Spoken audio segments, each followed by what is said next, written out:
It's high school football on your home for local high school sports, 99 The Wave and Radio on the Go on YouTube. It is week one, and we are live at Lloyd Coob Field at Nashua-Plainfield High School. Along with Brian Benning, I'm John Mowinkle coming to you for week one action. Benning, we are back. High school football is here. No better place to be on a Friday night than under the lights on the gridiron. Oh, you know, and that is so true. It is just it's part of the American spirit, you know, the high school football on Friday night. That's just what it is. I mean, there's nothing else on planet Earth quite like it. AGWSR taking on Nashua-Plainfield here in the season opener, a non-district battle in Class A, and Benning the Cougars. It's a new era for AGWSR with new head coach McCade Eisentrager. So bringing some new life here into this program as they try to bounce back from back-to-back 1-7 seasons. And you had an observation earlier just about how organized and disciplined they appear to be, even in warm-ups. Those little things can be a big deal when you're trying to turn a program around. Yeah, it really is. You know, the kids got to have a purpose when they're here. I mean, I've seen all sorts of different pregame stuff, and I'll tell you what, when you show up and you're businesslike and you know what you're doing, you know what you got to do, it makes a difference. I mean, that you're just getting dialed in, you're getting that feel. You got the butterflies, and you're not thinking about the game. You're thinking about, all right, I got to go here next. Coach, you got to do this next. You got to do this next. So you're not getting caught up in the moment when you got a job to do. AGWSR's got quite a bit of returning talent, especially in the skill positions. You got a guy like Landon Dennis at quarterback who had a pretty decent season last year for being just a sophomore. He's entering his junior season. You got a running back with Eli Holmgard who definitely is poised to have a big season here in his senior year. Some guys up front that are really hungry to turn things around. And Benning, based on all this returning personnel that AGWSR has, maybe it won't be instant, but it's a program right now that has the potential to really turn things around and build on what they've done here in the past. Yeah, you got to find good things, small things. You're doing something right. You know, obviously they got off the bus, they're warming up properly, they're focused that way. Now you got to, when the game starts, you got to look for little things. Are we getting off the ball? Are we taking a good first step? Or, you know, fixable things that you can coach the kid right away. Say, hey, listen, I love your effort, but you got to take a better first step, you know, and then just coach them up that way and say, hey, nice job. You can do that every time. Now we'll get a second step. And you get everybody taking a good first step. You got 11 guys taking the first step. You're well on your way. Nashua-Plainfield went 7-2 last season. They were bounced in the first round of the playoffs in overtime against West Fork. A little bit more ground for them to make up as far as the personnel. Some guys that'll be kind of seeing the varsity field for the first time, at least starting anyway. But Benning, this is a program that, no matter how talented they are, it's always going to be a really well-coached program. They've got that wing tee offense. They're going to bring a level of physicality tonight, regardless. Yeah, these guys are tough. They've been tough kids up here for years. It goes to their wrestling program for years. Frosty did a heck of a job with all those guys, and they embraced it, and they took it on. And if I remember correctly, they had a couple good runs in basketball here, too, so they got some skill positions to go along with that. But, yeah, Nashua-Plainfield has been tough for years. It's a series that has been lopsided in favor of Nashua-Plainfield. They've won the last 7 matchups. This is going to be the 6th straight season that these teams will have played each other. Last year to open the season in Ackley, it was a 53-0 win for the Huskies, so the Cougars will look to turn that around and see if they can get one in the win column here to open the season tonight. A lot to get to here on our pregame coverage. We've got the Radio Iowa Scouting Report coming up. We'll also hear from Cougar head coach McCade Eisentrager about the preseason and about this matchup as a whole. And then our opening kickoff is scheduled for 7 o'clock p.m. It should be a good one. AGWSR and Nashua-Plainfield heading your way in just a little while on Radio on the Go Sports. Your grain this harvest. Whether Applington, Cleves, or Faulkner, Innovative Ag pays competitive bids for corn and beans. Plus, they have all your fall fertilizers as well as propane for home and farm. Innovative Ag, growing relationships to maximize success. Show your school pride every time you shop with the People's Savings Bank School Pride Debit Card. Choose from AGWSR, Dike New Hartford, or Gladbrook Rhinebeck. Every swipe helps support your local schools. Stop by any PSB location and get yours today. Member FDIC. See Barry and Tammy Hoffmeister at Farm Bureau Financial Services in Ackley for all your personal, business, and farm insurance needs, including auto and life insurance. Farm Bureau Financial Services. Check with the Hoffmeister office in Ackley. They make insurance simple. Butler Bramer Communications serves Clarksville and other area communities with fiber optic broadband internet, telephone, and TV streaming services. For fast, reliable access to the web for work, school, or play, choose Butler Bramer Communications, bringing the world to Clarksville. For the comfort you want in your home, call the Karstens. Karstens Plumbing and Heating of Iowa Falls and Ackley has over a century tradition of heating and cooling, installing new Ruud and Air Ease brand systems now, and servicing all brands. Call the Karstens. Greenbelt Bank and Trust. Offices in Iowa Falls, Ackley, Grundy Center, Eldora, Belmont, and Parkersburg. Member FDIC, Equal Housing Lender. Greenbelt Bank and Trust. Small town, big hearts. Leading the way. From chainsaws and paint, barbecue grills to every nut and bolt you need, Hampton Hardware has it. Plus, remember their Rent-It Center. They have hunting and fishing licenses too. Open 7 days a week on Highway 3. Shop local at Hampton Hardware. Innovative Ag Services is ready to take your grain this harvest. Whether Applington, Cleves, or Faulkner, Innovative Ag pays competitive bids for corn and beans. Plus, they have all your fall fertilizers as well as propane for home and farm. Innovative Ag, growing relationships to maximize success. Show your school pride every time you shop with the People's Savings Bank School Pride debit card. Choose from AGWSR, Dike New Hartford, or Gladbrook Rhinebeck. Every swipe helps support your local schools. Stop by any PSB location and get yours today. Member FDIC.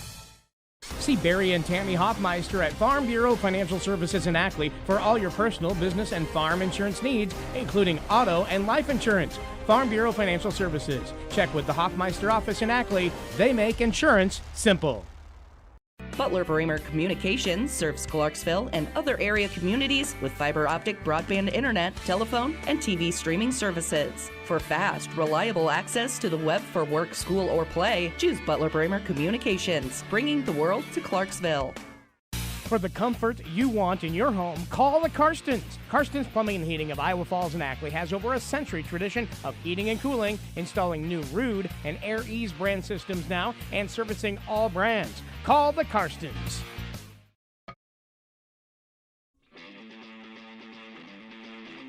From Radio Iowa Sports, this is the Scouting Report, an in-depth look at this week's prep and college games. Now from our studios in Des Moines, Todd Kim. A dozen rated matchups highlight week 1 of the high school season. Top-ranked and defending 4A champ Cedar Rapids Xavier hosts number 3 North Scott. 8-player second-ranked Iowa Valley visits perennial power Don Bosco, and rivals collide in West Des Moines. That and more on the Scouting Report. Many of our U.S. veterans and service members face challenges: mental health struggles, housing obstacles, employment, food insecurity, and social isolation, to name just a few. I'm Bob Woodruff. My family and I started the Bob Woodruff Foundation in 2006 after I sustained a life-threatening injury while reporting from Iraq. Our service members had my back that day, and we need to have theirs now more than ever. At the Bob Woodruff Foundation, we raise awareness about the tough challenges veterans and military families face and invest in solutions to help support them in the next chapter of their lives. And with one solution comes the next. We solve a housing situation, we increase employment opportunities. We solve employment problems, we address food insecurity. We solve food insecurity, we impact physical and mental health issues. Learn more about our work at bobwoodrufffoundation.org/success. The Scouting Report from Radio Iowa Sports. The first full week of the high school season is highlighted by several rated contests. We begin in Class 1A, where 5th-ranked South Hardin visits number 6 West Marshall. John Mowinkle has a preview. South Hardin will have to replace 4 of last year's starting offensive linemen, as well as their quarterback and top wide receiver. However, 1,000-yard rusher Cam Adams returns and could be the focal point of the offense. Head coach Nick Eller says some talented athletes on the roster will finally get their chance to shine. We got a handful of those guys in that group were mixing and matching in the O-line. Got a good amount of playing time last year. They just weren't a senior or did start. So they just got a lot of experience to gain, a lot of reps they just need to get, live reps versus another team. So it's going to be growing pains. It's going to be, a good play here and then a bad play possibly because of just, learning the game and learning the varsity game. just a lot different than the JV game and playing a full game that way. West Marshall quarterback Blake Hart passed for 1,345 yards while rushing for over 1,000, combining for 21 touchdowns, and is back for his senior season. Head coach Cody Hackett says the offensive line will feature several newcomers. We got some experience. I think we got 13 returning letter winners, but again, it's just it's crucial up front, and we just got to get them up to pace and them ready to for a whole new speed of a game of varsity, not JV. So, but again, they're wanting to get better, and that's all we can ask. Reporting for the Radio Iowa Scouting Report, I'm John Mowinkle with On the Go Media in Parkersburg. A challenging early schedule is nothing new for Sigourney Keota, and the Class 1A 8th-ranked Cobras open at home against 2A number 3 PCM Monroe. It begins a non-district slate for Coach Jared Jensen's team that includes 2A number 4 Wilton and 2A 8th-ranked Mid-Prairie. Sigourney Keota started 0-3 last season, but rallied to make it to the second round of the 1A playoffs. Starting out 0-3 can damage a lot of young kids' minds, but we talked we know how good these three teams are that we're playing. I mean, all quarterfinalists. The 5 losses we had last year were to 3 2A quarterfinalists and 2 1A quarterfinalists. So it's not like those losses were to teams that we maybe should have beat last year. We weren't there with those teams and got the losses. 1A 10th-ranked Ridgeview is on the road at 2A number 10 OABCIG. Noah Caruso reports. And starting with the OABCIG Falcons, last year finishing 6-4 and 3-3 in district play, where they would make a run to the second round of the Class 2A state playoffs, where they would fall to eventual champions Kemper Catholic. And it was a transition year at quarterback for OABCIG last season, but now in his second year leading the Falcons, University of South Dakota commit Rafe Jensen looks to level up his game at the position, as Falcons head coach Larry Allen talks about his development. I think just that first year, he came from an offense that didn't throw it as much and just different terminology and understanding of things. And he's really grasped that going into year 2, very athletic, so we're going to try to utilize that as well. For the Ridgeview Raptors, a breakthrough season for them as they finished 6-4 last season, 4-1 in district play, where they would knock off reigning state champions Tri-Center in the first round of state playoffs while falling to South Hardin 20-0 in the second round. And it'll be a new look in the backfield for the Raptors after graduating senior Lucas Hillman, who rushed for over 1,100 yards a season ago. As Brian Wilkin talks about what is key to replacing that production. Well, I think Lucas would be the first to admit his production was a result of the people up front. He'll be the first to admit, and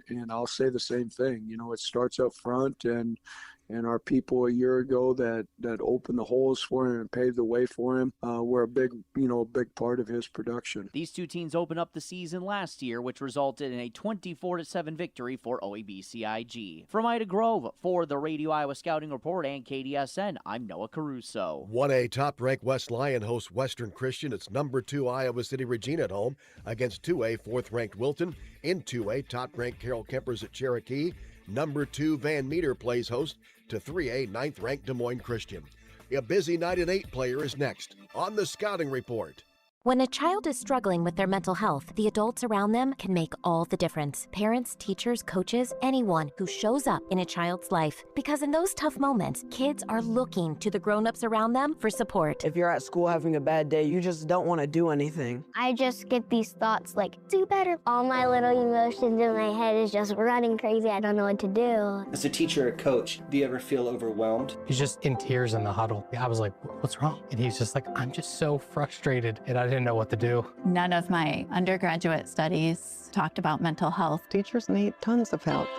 That's why the Kids Mental Health Foundation provides free expert-developed tools and resources to help adults support the kids they care about. Having those resources is the same as the CPR class to me. We're trying to save a life here. Because when adults feel supported, kids do too. Kids Mental Health starts with us. Find free resources at kidsmentalhealthfoundation.org. The Scouting Report from Radio Iowa Sports. A pair of rated matchups highlights tonight's action in 8-player. Second-ranked Iowa Valley visits number 8 Don Bosco. An experienced Iowa Valley team opened last week with a 67-14 victory over Springville.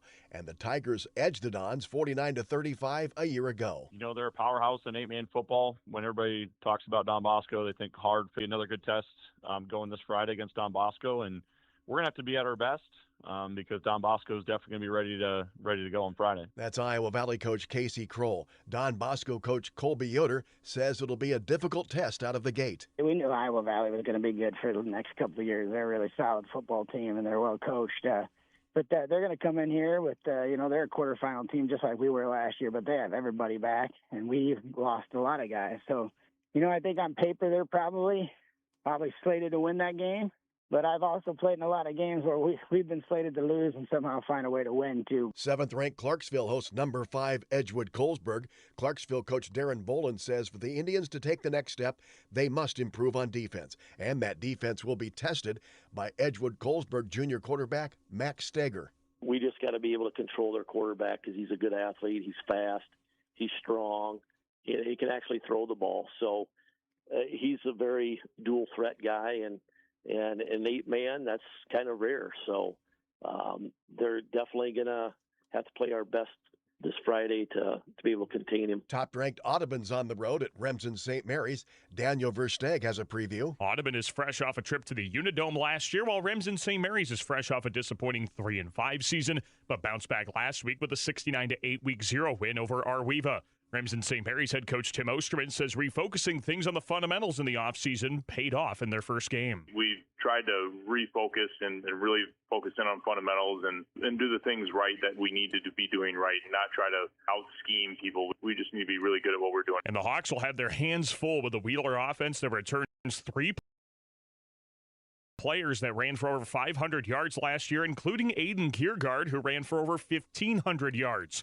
Coach Osterman says defensive execution will be critical. You're going to go against a team that, 1, if you don't fit it correctly, they're going to be gone. 2, if you don't tackle correctly, they're going to be gone. That was the biggest thing last year is we didn't fit it correctly and we didn't tackle it correctly. For the Radio Iowa Scouting Report, I'm Daniel Versteg, KLEM Lamar's. 3rd-ranked Algona Garrigan's on the road at Kingsley Pearson, while 4th-ranked Woodbine plays host to Lennox. Class A tonight, number 1 West Sioux is at Sheldon. 2nd-ranked Woodbury Central hosts Lawton Bronson, while number 3 Wapsie Valley's on the road at Denver. The rest of Week 1 is next on the Scouting Report. Quitting vaping is a real no-brainer. Here's the deal. The nicotine in vapes is super addictive, and it can cause depression and anxiety. If you vape, it's time to quit, so you can start living your best life. My Life, My Quit is here for you. Join thousands of teens who have quit vaping and have taken their lives back. Quitting vaping is a real no-brainer for you and your mental health. Text START to 36072. That's START to 36072. A message from Iowa HHS. Every 16 seconds, an American receives a cancer diagnosis, and every minute of every day, another person loses their life to cancer.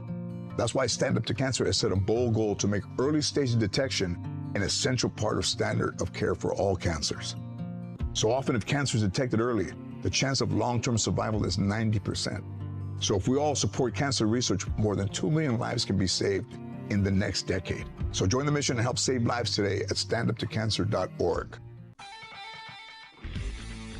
The Scouting Report from Radio Iowa Sports. After winning the 4A state title a year ago, an experienced Cedar Rapids Xavier team begins the season top-ranked, and the Saints are at home tonight against 3rd-ranked North Scott. Xavier coach Dwayne Schulte says there are some position groups that will feature some new faces. A few spots on the offensive line and maybe, the corners on defense. And but to be honest with you, you try to rebuild in a sense every year because what you did last year doesn't really matter. It's what you got to do now. North Scott has several key players returning, including senior quarterback Miller Haight, who passed for more than 1,200 yards and 14 touchdowns last season. Lancer coach Tony Stewart says they'll need to match the physical challenge Xavier offers. That's a chess match. What are places we can offensively try to hurt them, defensively give them different looks and things that we can maybe keep them guessing and get them behind the sticks and, just continue to play physical. Because that's what they're going to be. They're going to come downhill, they're going to play physical, and we got to be ready to match that. 4A second-ranked Sergeant Bluff Luton is at home against 3A number 5 Sioux City Heelan. It's 4th-ranked North Polk at home against 7th-ranked Lewis Central. 5th-ranked Western Dubuque is on the road at 3A, 4th-ranked Dubuque Wahlert. 10th-ranked Glenwood opens at home against Atlantic. Chris Varney has a preview.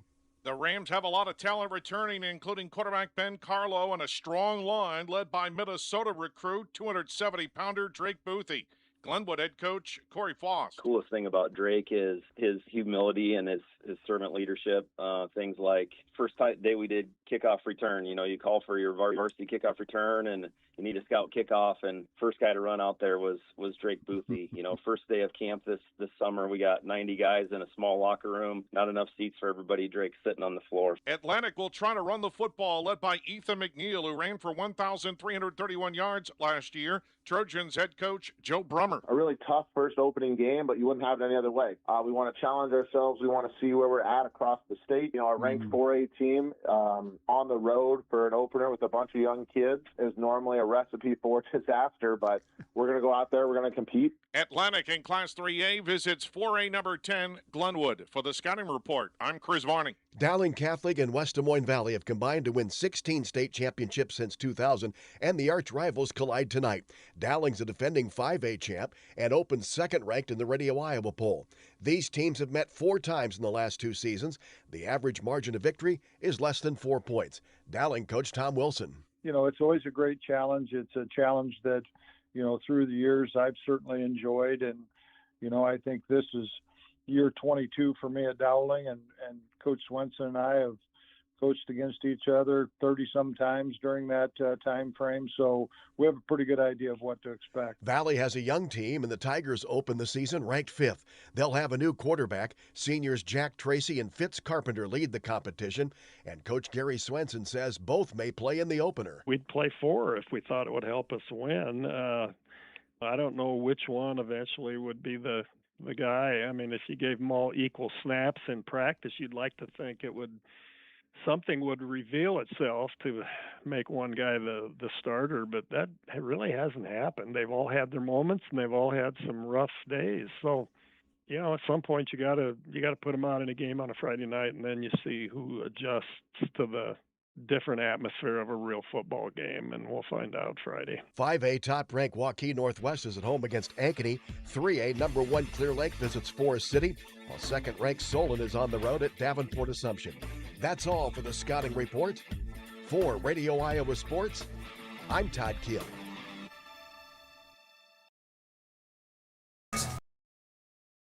Offices in Iowa Falls, Ackley, Grundy Center, Eldora, Belmont, and Parkersburg. Member FDIC, Equal Housing Lender. Greenbelt Bank and Trust. Small town, big hearts. Leading the way.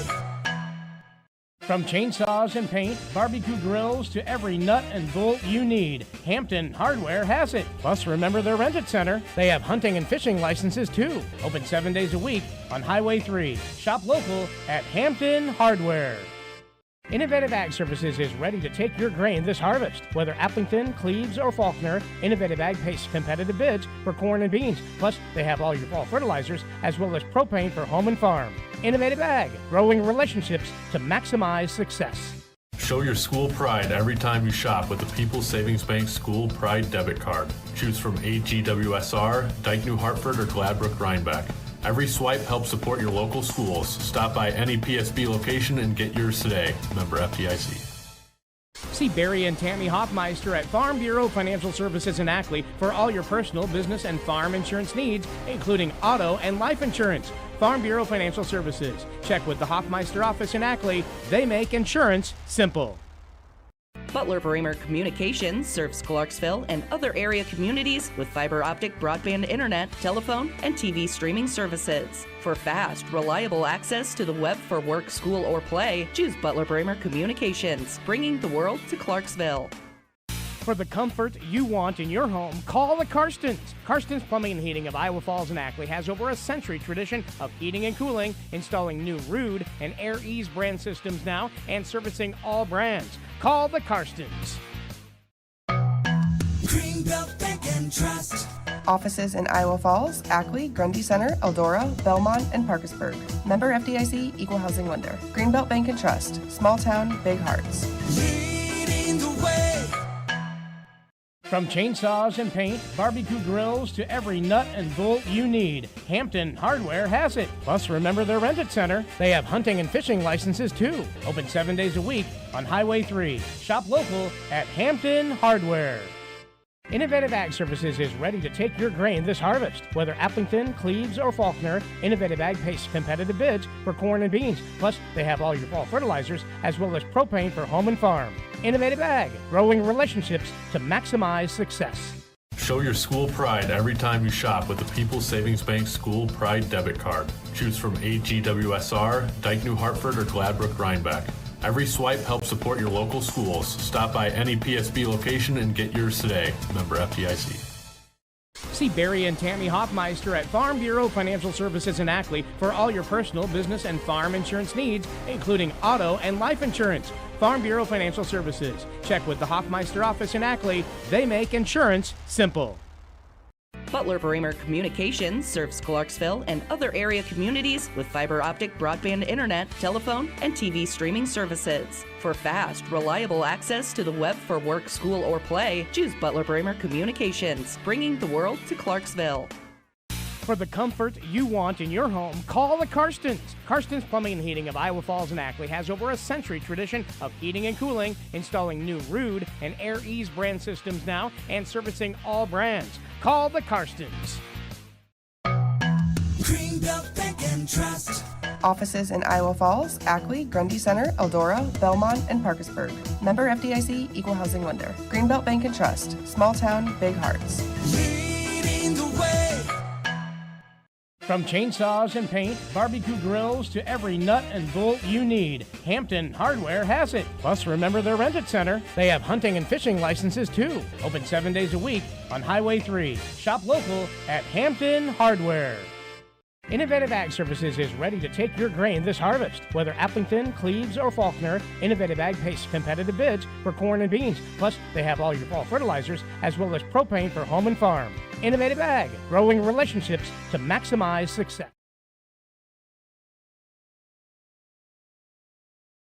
Being joined right now on Radio on the Go Sports by AGWSR head football coach McCade Eisentrager as the Cougars get ready to roll through this season opener against Nashua-Plainfield. And Coach, appreciate the time as always today. You've been into game week here now as opposed to just those preseason practices from the last couple weeks. Just to tell me about the preparation here throughout this week, you know, the level of intensity you've seen out of the guys as they get ready for the season opener. We struggle at practice the other day. The athletes have responded to that. Of course, changing up the schedule. Yesterday's practice was a night and days difference from Tuesday. Kids are excited to finally get out and compete against Nashua. So we're on the up and up from where we were. And like I said, we're ready to compete. We're ready to hit someone new. Yeah, and so when it comes to the guys you have on your roster who have that varsity experience under their belts, I know you got quite a few of those guys that were on the team last year and things like that. How would you describe the edge that's going to give those guys going up against Nashua-Plainfield team that certainly has a lot more to replace than you guys did this year? Yeah. I think the biggest thing for our athletes just kind of was the change in the program, the new direction. Last year we obviously we didn't run the ball very well against Nashua, and we didn't throw the ball very well in Nashua. I think our offense is going to give us some more chances to spread the ball around a little bit. We have some really good athletes that can run after the catch and that run the ball hard. So hopefully this year and for Friday, we can move forward and we can kind of double the yardage that we had last year. So I think the kids are ready. Obviously Nashua kicked our tail last year. But by a large amount, didn't allow us to score. So I think we're excited for the new opportunity, and I think the athletes are excited for the new opportunity to kind of mend into our program this Friday, and hopefully kind of flip the script on Nashua this year. So we're excited. We're excited to compete this Friday. Yeah, and so Nashua-Plainfield's, it seems like they always have a physical team. It's a program that, for the most part, you kind of know what you're going to get from those guys. They have, always kind of ran that wing to the offense up there. How do you prepare to face a team like those guys that they're always going to be well coached and things like that? Yeah, the good thing about the first game of the season is we've had 2 weeks to prepare. We've had 2-3 weeks to prepare for Nashua. So our scout team has kind of taken the role. Our scout is very young team. So our scout offense has taken the role on trying to run that offense, kind of like Nashua does. Nashua hurries up to the ball and they run the ball hard. They get up and they're punishing. Their offensive line last year was punishing, and so I think we've done a good job of preparing for that old-fashioned wing tee. The coaches over there do a really nice job. You can just tell on the disciplined offense, disciplined defense, and doing your job hard. So excited to see how well our scout team did preparing our varsity players for this week. And I think we got a pretty good chance on stopping that wing tee. Our defensive coordinator, Coach Peterson, has done a really nice job with putting together a game plan. So I'm excited to see it. I think our defense is going to be way better off than we were last year, and I'm excited to give Nashua a run for their money. Yeah, certainly. When you face a wing tee offense like that, I've heard a lot of coaches say that defensively you got to be, very assignment sound, maybe almost more so than different offenses. Is that kind of something you guys been preaching to an extent, or what's kind of your take on that? Yeah, so the scrimmage last week, we had some athletes not do their job on a few plays, and it shows on film. So I always preach as a coach is, do your 9%, do your 9% of the play, and we've kind of beat into their minds on, hey, you may not make the tackle, but if you do your job, you made the play. So that's a big thing to get them to realize. Everyone wants to make the tackle, make the big plays. But if you want to have team success, you need to do your 9% of the play. And if everyone does their 9% of the play, our I always call them our pretty linebackers will make a big hit, make a big tackle. And then on film, we will see that, our defensive end made the play, but our linebacker made the tackle. And that's the way it's going to be. So I think we're getting out of the mode of playing, selfish football, selfish defense. And if they can do their 9% of the play, we should have everything covered. So they've really taken that into consideration this week, and I'm excited to see, if everyone does their 9%, how successful we can be on that defense, because the wing tee is stoppable. We just have to match the energy and intensity, and we should be all right. We should be set up for success. Your first game as a head coach here with AGWSR. Any ideas of what you're gonna kind of be thinking about, or any nervousness or anything kind of going through your mind going into tomorrow night? Yeah. I would say the nerves hit me on Monday. The loss of sleep, and just your mind just kind of gets rolling. After the scrimmage, you've seen a lot of things, and it's just, can we fix those things in a week, or can we not fix those things in a week?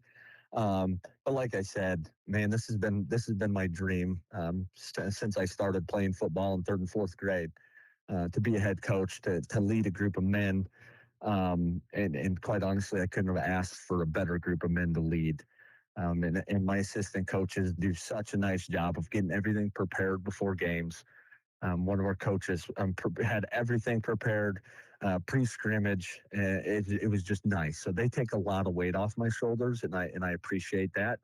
And it makes me just think about football. But yes, the nerves are going to be rocking until I step out onto the field on Friday night.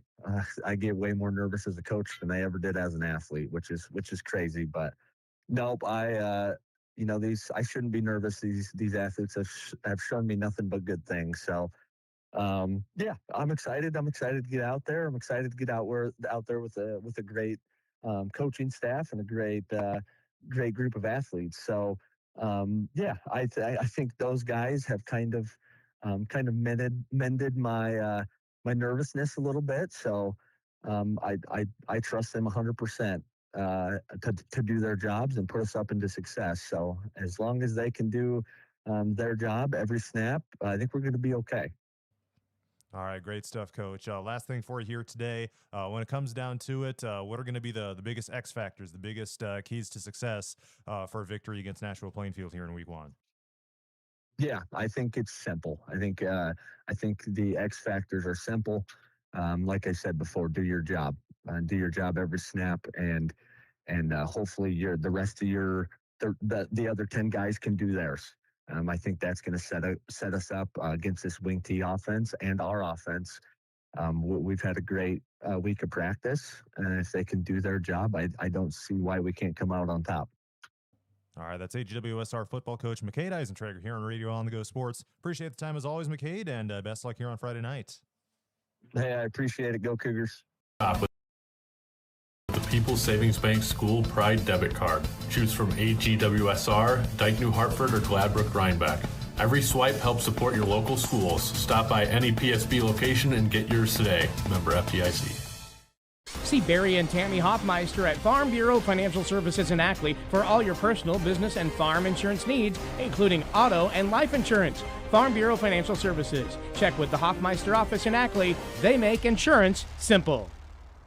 Butler Bramer Communications serves Clarksville and other area communities with fiber optic broadband internet, telephone, and TV streaming services. For fast, reliable access to the web for work, school, or play, choose Butler Bramer Communications, bringing the world to Clarksville. For the comfort you want in your home, call the Karstens. Karstens Plumbing and Heating of Iowa Falls and Ackley has over a century tradition of heating and cooling, installing new Rude and Air Ease brand systems now, and servicing all brands. Call the Karstens. Greenbelt Bank and Trust. Offices in Iowa Falls, Ackley, Grundy Center, Eldora, Belmont, and Parkersburg. Member FDIC, Equal Housing Lender. Greenbelt Bank and Trust. Small town, big hearts. Leading the way. From chainsaws and paint, barbecue grills to every nut and bolt you need, Hampton Hardware has it. Plus, remember their Rent-It Center. They have hunting and fishing licenses too. Open 7 days a week on Highway 3. Shop local at Hampton Hardware. Innovative Ag Services is ready to take your grain this harvest. Whether Applington, Cleves, or Faulkner, Innovative Ag pays competitive bids for corn and beans. Plus, they have all your fall fertilizers as well as propane for home and farm. Innovative Ag, growing relationships to maximize success. Show your school pride every time you shop with the People's Savings Bank School Pride debit card. Choose from AGWSR, Dike New Hartford, or Gladbrook Rhinebeck. Every swipe helps support your local schools. Stop by any PSB location and get yours today. Member FDIC. See Barry and Tammy Hoffmeister at Farm Bureau Financial Services in Ackley for all your personal, business, and farm insurance needs, including auto and life insurance. Farm Bureau Financial Services. Check with the Hoffmeister office in Ackley. They make insurance simple. Butler Bramer Communications serves Clarksville and other area communities with fiber optic broadband internet, telephone, and TV streaming services. For fast, reliable access to the web for work, school, or play, choose Butler Bramer Communications, bringing the world to Clarksville. For the comfort you want in your home, call the Karstens. Karstens Plumbing and Heating of Iowa Falls and Ackley has over a century tradition of heating and cooling, installing new Rude and Air Ease brand systems now, and servicing all brands. Call the Karstens. Greenbelt Bank and Trust. Offices in Iowa Falls, Ackley, Grundy Center, Eldora, Belmont, and Parkersburg. Member FDIC, Equal Housing Lender. Greenbelt Bank and Trust. Small town, big hearts. Leading the way. From chainsaws and paint, barbecue grills to every nut and bolt you need, Hampton Hardware has it. Plus, remember their Rent-It Center. They have hunting and fishing licenses too. Open 7 days a week on Highway 3. Shop local at Hampton Hardware. Innovative Ag Services is ready to take your grain this harvest. Whether Applington, Cleves, or Faulkner, Innovative Ag pays competitive bids for corn and beans. Plus, they have all your fall fertilizers as well as propane for home and farm. Innovative Ag, growing relationships to maximize success. Show your school pride every time you shop with the People's Savings Bank School Pride debit card. Choose from AGWSR, Dike New Hartford, or Gladbrook Rhinebeck. Every swipe helps support your local schools. Stop by any PSB location and get yours today. Member FDIC. See Barry and Tammy Hoffmeister at Farm Bureau Financial Services in Ackley for all your personal, business, and farm insurance needs, including auto and life insurance. Farm Bureau Financial Services. Check with the Hoffmeister office in Ackley. They make insurance simple. Butler Bramer Communications serves Clarksville and other area communities with fiber optic broadband internet, telephone, and TV streaming services. For fast, reliable access to the web for work, school, or play, choose Butler Bramer Communications, bringing the world to Clarksville. For the comfort you want in your home, call the Karstens. Karstens Plumbing and Heating of Iowa Falls and Ackley has over a century tradition of heating and cooling, installing new Rude and Air Ease brand systems now, and servicing all brands. Call the Karstens. Greenbelt Bank and Trust. Offices in Iowa Falls, Ackley, Grundy Center, Eldora, Belmont, and Parkersburg.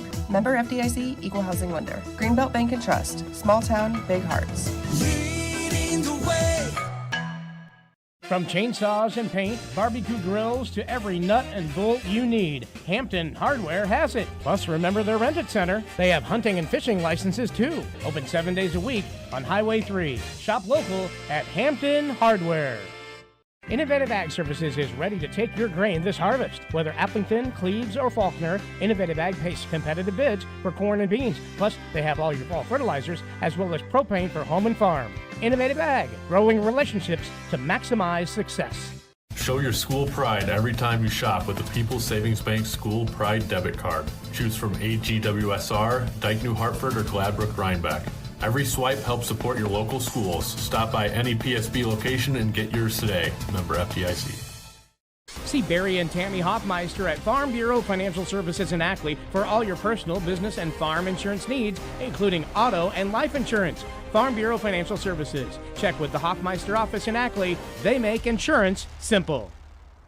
Butler Bramer Communications serves Clarksville and other area communities with fiber optic broadband internet, telephone, and TV streaming services. For fast, reliable access to the web for work, school, or play, choose Butler Bramer Communications, bringing the world to Clarksville.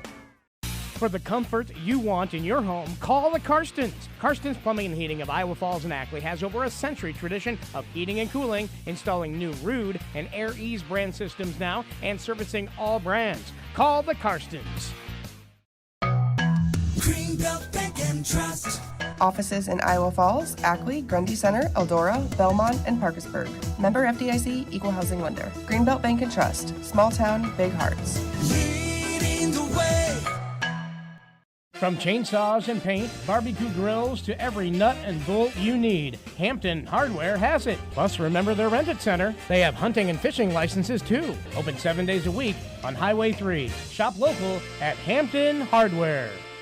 Innovative Ag Services is ready to take your grain this harvest. Whether Applington, Cleves, or Faulkner, Innovative Ag pays competitive bids for corn and beans. Plus, they have all your fall fertilizers as well as propane for home and farm. Innovative Ag, growing relationships to maximize success.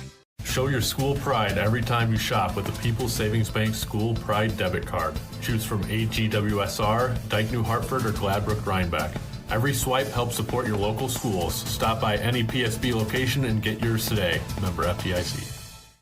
See Barry and Tammy Hoffmeister at Farm Bureau Financial Services in Ackley for all your personal, business, and farm insurance needs, including auto and life insurance. Farm Bureau Financial Services. Check with the Hoffmeister office in Ackley. They make insurance simple. Butler Bramer Communications serves Clarksville and other area communities with fiber optic broadband internet, telephone, and TV streaming services. For fast, reliable access to the web for work, school, or play, choose Butler Bramer Communications, bringing the world to Clarksville.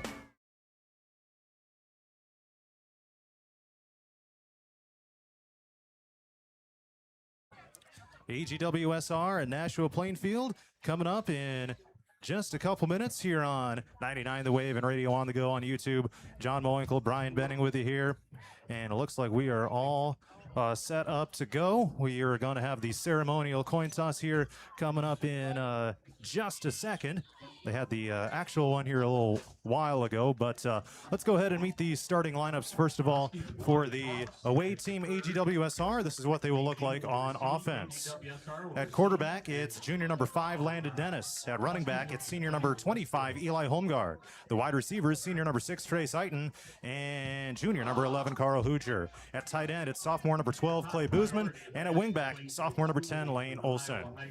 On the offensive line, the tackles are number 62, senior Gage Van Lowe, and junior number 74, Nick Reinke. The guards, senior number 51, Cale Todd, and sophomore number 50, Austin Smith. And at center, it's senior number 77, Trevor Schoeneman. And now the defensive starters for the Cougars. The D linemen are Gage Van Lowe, Cale Dodd, Nick Reinke, and sophomore number 30, Cason Scallon. The linebackers are junior number 21, Braden Scallon, also senior number 4, Brady Abbas, and Holmgard. And the D-backs are Eiton, Hooger, Boozman, and Olson. Benning, we are just about ready to roll. Any final thoughts from you before we get this season kicked off here between AGWSR and Nashua-Plainfield? No, let's play. It's time. Let's do it. I'm just like the kids. There's enough hitting each other in practice, enough running around, enough radio interviews, enough newspapers. Right. It's time. All right, so Nashua-Plainfield is going to kick it off from right to left with Ethan Franzen. AGWSR's got Olson and Hooger back to return, bouncing inside the 20-yard line, and it's picked up by Brady Abbas. Turns it all up along the hash marks across the 30-yard line, and it'll be decent starting field position here for AGWSR on their first drive of the season. Yeah, get out of the shadows. You don't want to be start your first drive of your coaching career in your own 5. So that's a really good starting position, about the 34. They don't have yard marker, the hashes, so we're going to have to guess, and I'll just confirm whatever you say. All right, sounds good to me. We are back. We are so back in the broadcast booth for fall 2026. We've still got about another month left of summer, but fall sports season is underway. It's football season. Yes, that's sir. all there is to it. AGWSR will start at their own 34-yard line, ball spotted near hash, and they will run out of the pistol formation here with Landon Dennis. All right, you got 2 receivers to each side. And a motion man, that's Boozman. It's a handoff. Eli Holmgard churns the legs across the 35-yard line, gains about 1 to 2 yards, and that is AGWSR's first play of the season right there. And it's positive yardage. Yes, sir. Eli Holmgard takes it for 2. That's a good way to get your feet wet. Just break the ice. Sure thing, hand it off and go.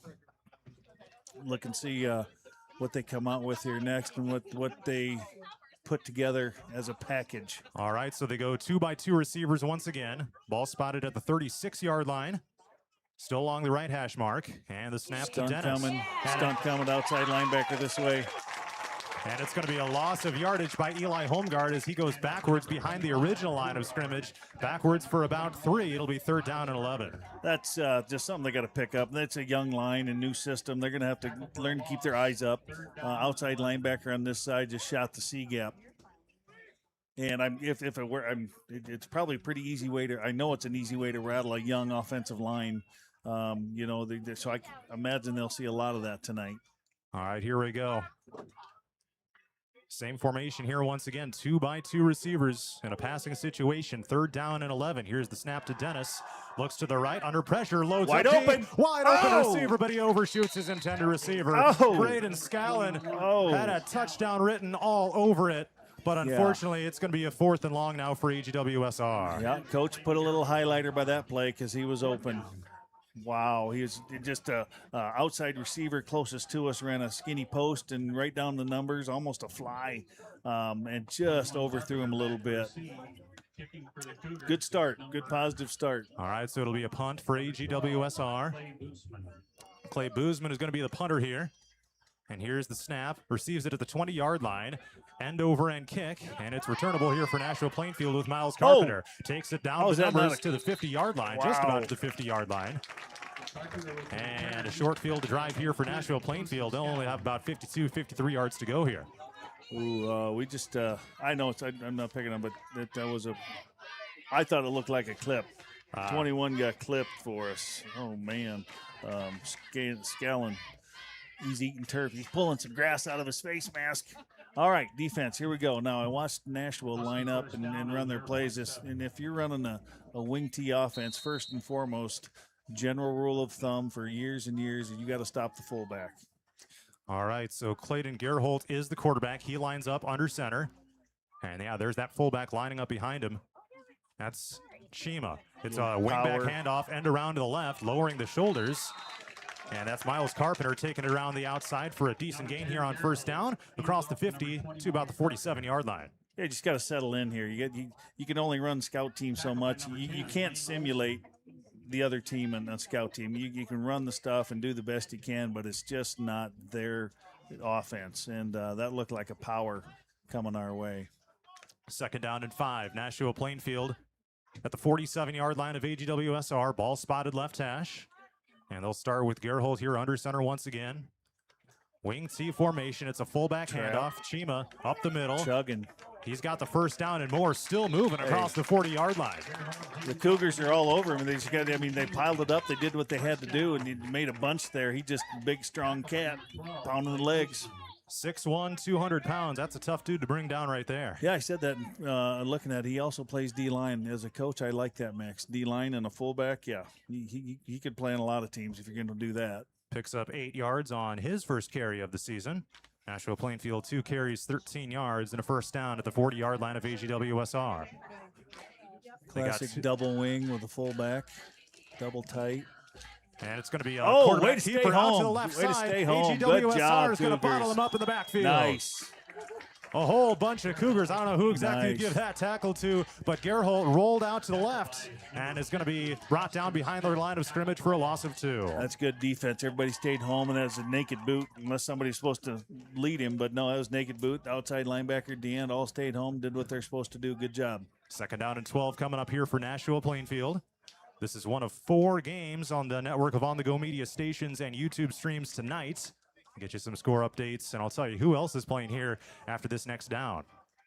As it's 2nd down and 12 here for the Huskies at the 42-yard line of AGWSR, and there's movement up front, and here comes the flag before the ball was even snapped.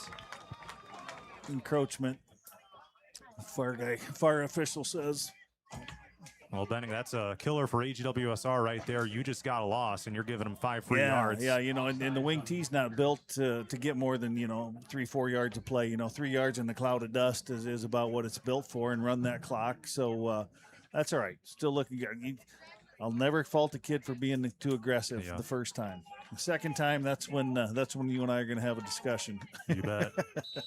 Other games tonight, Applington-Parkersburg is hosting Grundy Center. West Fork is at North Butler. South Hardin at West Marshall are the other Radio on the Go sports broadcasts tonight. 2nd down and 7, Nashua-Plainfield with 2 wingbacks and a fullback. And it's the fullback, that's Chima. Lowers the shoulders, going to get dragged down from behind by AGWSR's Trevor Schooneman.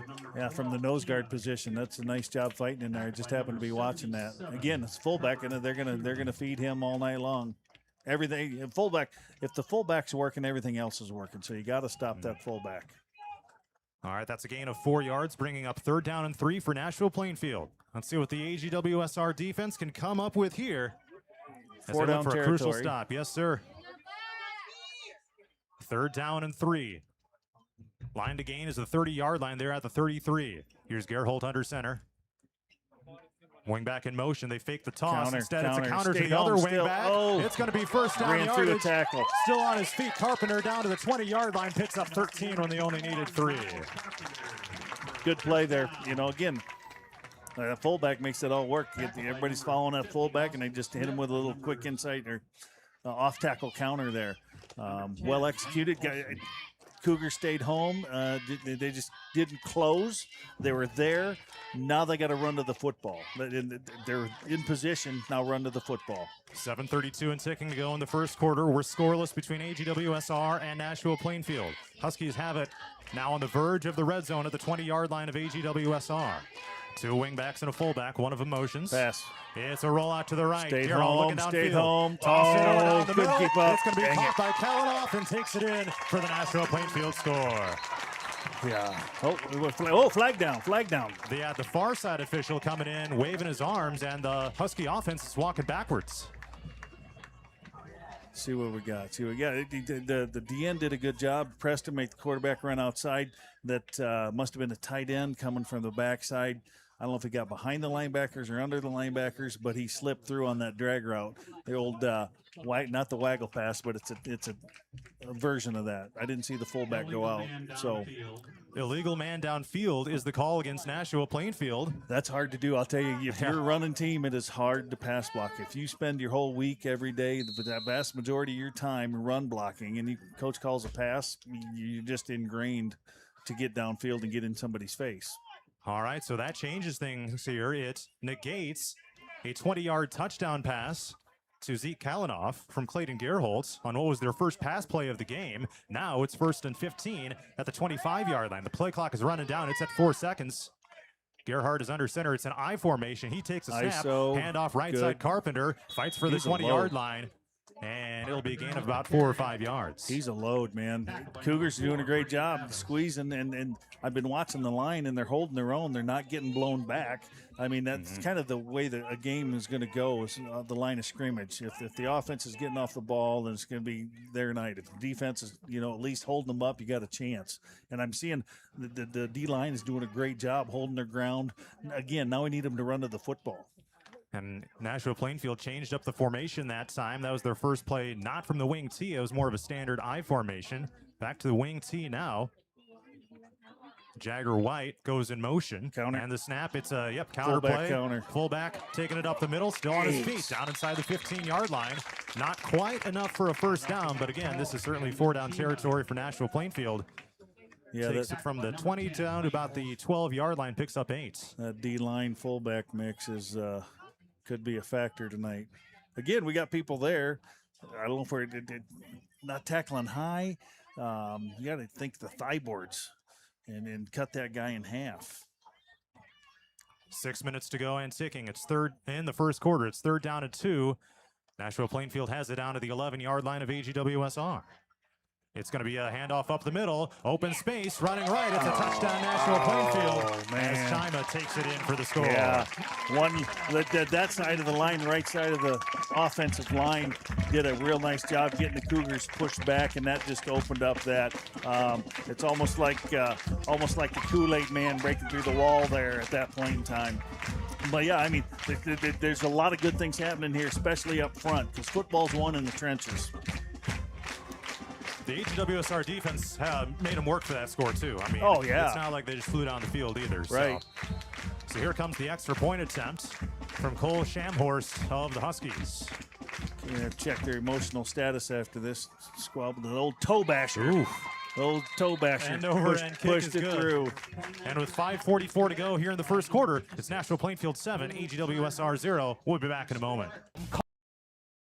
Call the Karstens. Karstens Plumbing and Heating of Iowa Falls and Ackley has over a century tradition of heating and cooling, installing new Ruud and Air Ease brand systems now, and servicing all brands. Call the Karstens. Greenbelt Bank and Trust. Offices in Iowa Falls, Ackley, Grundy Center, Eldora, Belmont, and Parkersburg. Member FDIC, Equal Housing Lender. Greenbelt Bank and Trust. Small town, big hearts. Leading the way. It was an 11-yard touchdown run by Miles Carpenter of Nashua-Plainfield. And with that, the Huskies are on the board with a 7-0 lead after the good PAT with 5:44 to go in the first quarter. John Mowinkle, Brian Benning with you here.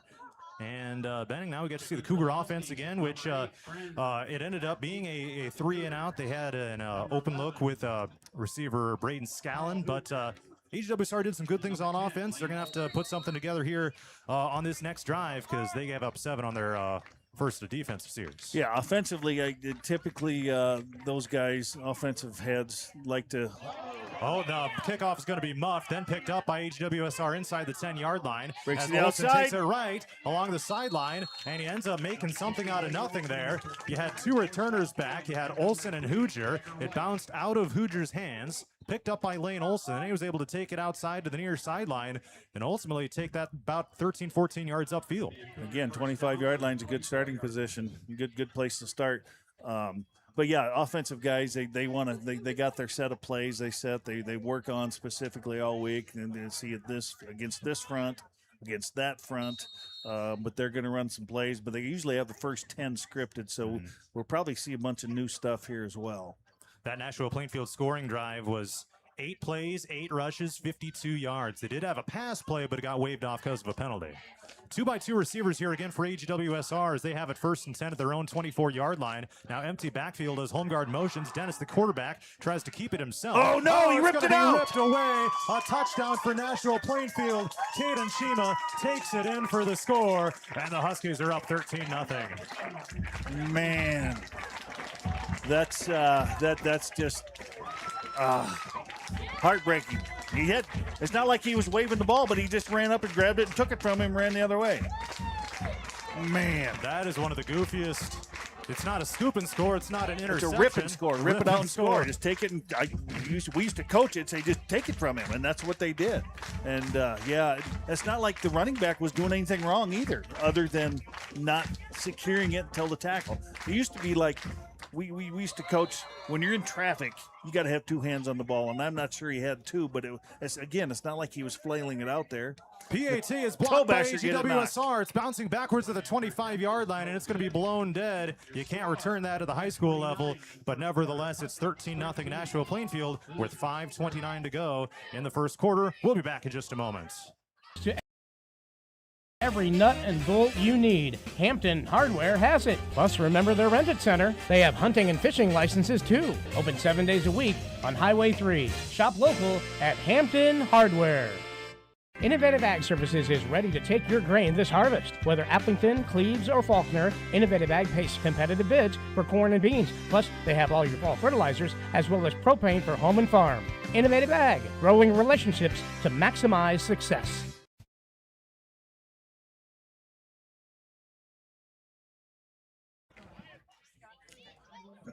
We're back at Lloyd Cobe Field at Nashua-Plainfield. The Huskies lead AGWSR 13-0 with 5:29 to go in the first quarter. John Mowinkle, Brian Benning with you here, and it was a rip and score by Caden Shima of Nashua-Plainfield. A designed quarterback run by quarterback Landon Dennis of AGWSR, but he had the ball ripped away from him. And it's all Huskies here so far in this one. Cougars need a big bounce back on this drive. Well, let's see how emotionally we keep it amongst ourselves. Here's Brady Abbas on the kickoff return, gets through some traffic, tries spinning, and is going to be brought down across the 35-yard line. Kickoff return by number 4, Abbas. Good effort. Yeah. Tackle by number 8. So they'll start just shy of the 40. Let's get you tonight's game time weather conditions on what is an absolutely gorgeous night here in southwestern Chickasaw County. 75 degrees. Mix of clouds and sun. Some overcast is coming in. Wind is out of the south at 5 miles per hour, gusts up to 8, so not really too much of a factor there. All right, here we go. 5:21 to go in the first quarter. Cougars will start at their own 37-yard line. Ball spotted near the right hash mark. Here's the snap to Dennis. He looks to pass. Loads up. Good time. There's open receiver. Tipped it incomplete. Oh, man. He had his intended receiver, Lane Olson, down the sideline, but a great play by one of the defensive backs of Nashua-Plainfield to disrupt it and cause the incompletion. Again, he's open there. Keep put a little check mark beside that because you can come back to that later as well. It'd be nice to get some ground yardage, which we're running the ball. Hopefully lesson learned there by hanging onto the ball, covering it up. Sucks them into think and run and get the D-backs chewing on that a little bit. Good time to pass, too, though. I mean, it was a good time to throw counter. Here's that Brady Abbas running it left. Goes backwards, and it'll be 3rd down and long coming up for the Cougars. Yeah, that's a timing thing. That's hard to run, too. I mean, that takes a lot of time. Looks like the old counter tray that the Redskins used to run back in the day. But no, they knew where they were going. They just got to clean it up. Grundy Center's got a 13-0 lead over Applington Parkersburg in the first quarter. That one's on KDAO AM 1190, FM 94.3, and 103.7. 3rd and 12 coming up here for AGWSR. They're at their own 35-yard line. 2-by-2 receivers, and here's Dennis taking the shotgun snap. Pump fakes left, throws it up. That might be a live ball. It's going to be intercepted anyway. Intercepted by Nashua-Plainfield, and forward progress stopped around the 40-yard line. Lucas Sinwell, one of the linebackers out there for the Huskies, there to get the second takeaway of the game for Nashua-Plainfield. Yeah, he did get to complete the throw, and the ball kind of went straight up, just like a lazy fly ball to the pitcher. and just kind of fell in his arms and have to jump. Nobody around him. Protection could have been a little better on that one, but again, things you got to work on. All right, what are we learning? Are we learning, or are we getting down on this? Because if you're coming out thinking you're going to be perfect on game one, you're crazy, and that's the hard thing to sell to kids. See what we got. All right, keep your heads up, keep your chin up, keep fighting away here. All right, here comes Nashua-Plainfield. Starting 1st and 10 at the 38-yard line of AGWSR. Got a hand rolling to the right is Gerhold. Covered. He looks to throw, gets rid of it. Intercepted by AGWSR. Lane Olson gets a takeaway for the Cougars, and they take it straight back on the first pass attempt of the game by Nashua-Plainfield.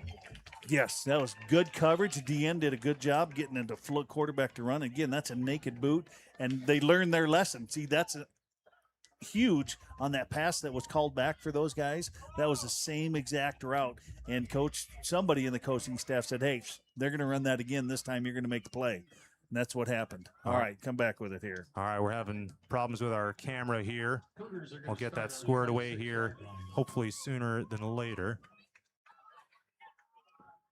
As the Cougars take over at their own 26-yard line.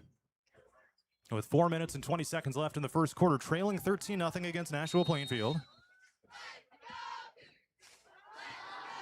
Better time. And here's rolling out to the right. It's Dennis. Loads up. Another open receiver. But no, give it right back. Intercepted by Gerhold, taking it down the near sideline. 20, 15, 10, 5, touchdown. A pick six thrown by Landon Dennis. And it's a 3-score lead for Nashua-Plainfield at 19-0. Yeah, quarterback did a nice job, felt some pressure, kind of drifted this way, just didn't have the mustard. At some point in time, you got to set your feet and deliver the ball, and he was still kind of running, not running for his life, but he needed to set his foot and drill that sucker. All right, PAT attempt coming up here for Nashua-Plainfield there. We got the camera back. Sorry about that. I guess it's opening day for everyone here. So. Yeah. 4:07 to go here in the first quarter, and here comes the PAT attempt from Cole Shamhorst. Snap spot, kick is up. It hits the left upright and is no good.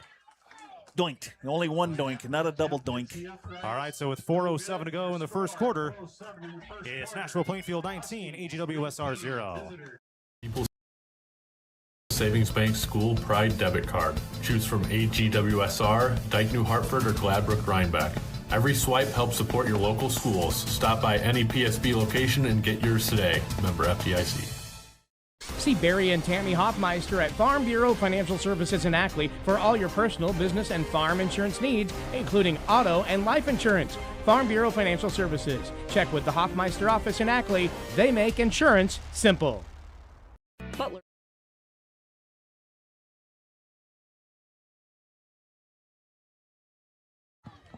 .407 to go here in the first quarter. It's Nashua-Plainfield 19, AGWSR 0 after a pick six by Clayton Gerhold, of Nashua-Plainfield. The teams traded interceptions on back-to-back plays, but unfortunately for the Cougars, that one from Nashua-Plainfield went for 6. Yeah. Lessons learned here. Now, the good news of that 19-0 lead, it's the defense didn't give it up. All right, bouncing kickoff, returnable here for Olson. Goes back and forth, brings it out toward the 25-yard line. And it'll be a little bit of a longer field this time for AGWSR, about 75 yards to go. There's 4:01 to go. It's a good starting point. Yeah. You're not in a hole. Kind of got all jammed up in there in that kickoff, and everybody converged on it. It's hard to run very far when you're trapped in a box like that. All right, let's see what the Cougars can come up with here. Starting at their own 26-yard line near the middle of the field this time. Purple helmets, white jerseys with dark purple numbers and text, purple pants, and white cleats for AGWSR. See a couple guys with black cleats, I guess, but mostly white. Have trips this side. Trips right. Single receiver left. Here's Eli Nice Holmgard plunging forward and driven backwards. Oh, he kept the play going, actually. Yeah. I thought that thing was stopped, but Holmgard's able to keep the legs moving and gain a couple yards here for AGWSR. Let's see, did he get it back to the line? It's great no, he effort. got about the... He's got the down markers, got him for a yard or two. All right. So second down and 9. Got all piled in there. He didn't go down. It looked like a centipede in there, all them feet in there. That's right. Nashua-Plainfield's wearing white helmets with black jerseys with white numbers and text, black pants with white stripes down the sides. And AGWSR has called timeout with 3:30 to go in the first quarter. All right, let's go through a couple more score updates. Well, let's see. Grundy Center 13, Applington Parkersburg 7. That one's in the first quarter down at Ed Thomas Field. That's going to be a good game tonight. Yeah. North Butler and West Fork are still scoreless in the first quarter. Same with South Hardin and West Marshall, 0-0 there. All right. Well, that'll be the first timeout used by AGWSR here for this first half. And Benning, you can feel that AGWSR they're putting some good stuff together. They're running some decent plays. They've just had, a couple of overthrown passes and things like that, but nothing that can't be fixed right now for AGWSR. Exactly. So now you're in the huddle. You're saying, listen, we're doing fine. If we're here to score points, we're here to get first downs, we're here to get yards, and we got to get yards before any of that happens. So now we just need to keep our composure. You're emotionally young. You don't tell them that, but they're emotionally young right now. They've struggled the last couple of years. Now is going to be a big breaking point. If we can get some positive yards, heck, even a first down would be awesome just for lift their spirits. It'll be 2nd and 9 here for the Cougars. They're going to go under center for the first time of the game in an I formation, 2 receivers left. Handoff home guard. He gets met right as he receives the handoff, and it's going to go backwards for a yard or two. Yeah, somebody in the middle there got blown up. I'm not sure who it was. And that's a great play, right up the middle. There's actually a hole there. Again, it's a timing thing. Yeah. And offense is a lot of timing, and you got to handle that, and you figure it out, and that's what the offensive coordinators have to do. All right, they're going to call it no gain officially. And it'll be 3rd and 9 here for AGWSR. Line to gain is the 36-yard line in their own territory. Tight end and trips. Three receivers right, one left. Here's the snap to Dennis. Looking down over the middle. Now under some pressure. There he is, wide open again. It's Olsen. Catches it at the 50-yard line. Still in bounds and pushed out across the 40. Nice play. Good time to throw. Got hit a little late, but that's all right. It's football. But that's a great play right down the sideline. 27 to the 38, a gain of 35 yards, and the first pass completion of the season for AGWSR. It goes from Dennis to Olsen. That was a good-looking play.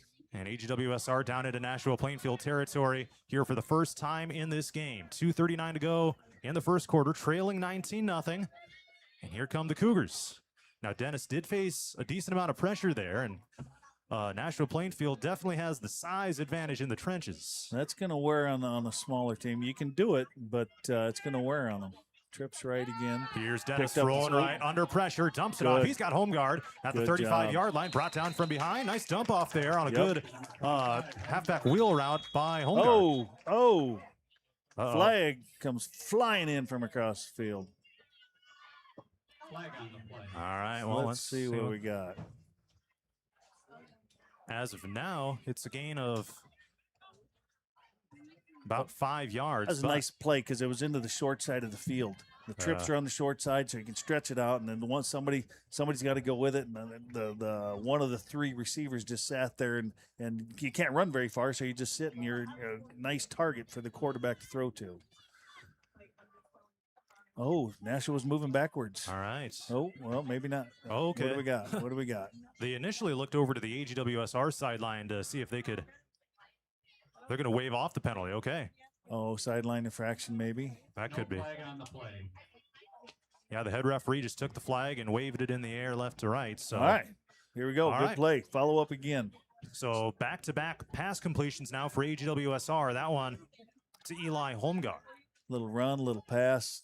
One hand, washes the other. If you want to throw the ball, you got to run it. You want to run the ball, you got to throw it a little bit. And just, It's a nice balance going right now. 2nd and 5 at the 34-yard line of Nashua-Plainfield. That free safety's loosened up a bunch now, too. Dennis rolls left, looking downfield, loads up, and incomplete. He was looking for Clay Boozman on the deep drag pattern. Yeah, he never incomplete for never third quite down. got the handle on the ball to make a good pass. But it was there, it just didn't have a handle on it. All right, 2:21 to go here in the first quarter. A 19-0 deficit here for AGWSR. And let's see what they got drawn up here. The good news for this third down is a lot shorter than most of their previous third downs here in this game anyway. You got 2 downs to get 5 yards. All right, they're on. Watch the offensive defensive line here. See who wins the battle. There it is. They got some movement up front by Nashua-Plainfield. A flag comes in from the far side. Encroachment, good.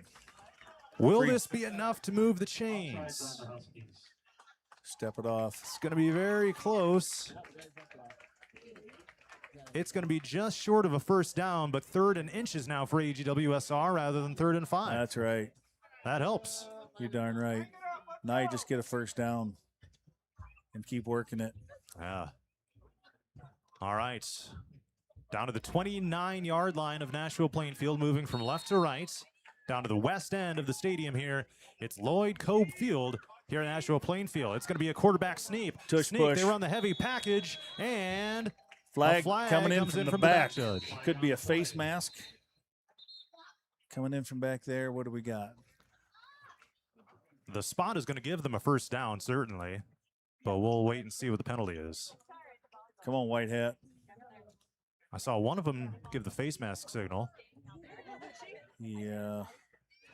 And they're facing that way. Let's get 1, 2, 3, 4, 15-yarder. Hey, we made it easy for them to score. They can return the favor here. All right. So it'll be down to the 14-yard line now. Timeout, Nashua. And maybe for, Coach Sudel and Nashua-Plainfield, a good chance here to coach up some discipline and things like that, because they had an encroachment and then a face mask here. So those it's game one for everybody. Yeah. Tackling, and that's the thing. Your feet get lazy and you start reaching, and who knows in that big scrum like that. But obviously, he saw it from center field. Yeah. So each team now has 2 timeouts left here for the rest of the first half, and yeah, if you're Nashua-Plainfield, you've got a 3-score lead, but it's still the first quarter. So first quarter of the season, you got to be locked in the whole 48 minutes here. So now if you're Cougar coaching staff, you're saying, all right, we're doing things the way we want to do. It's not your fault that they grabbed your face mask, but you're moving the ball, you're executing, you're doing things right. Now let's see if we can get something out of this. How bad do you want it? Because you worked so hard to get here. It's hard to score in football. Yeah. So let's see if they can capitalize on it. All right, here we go. At the 14-yard line, so they can get a first down yet.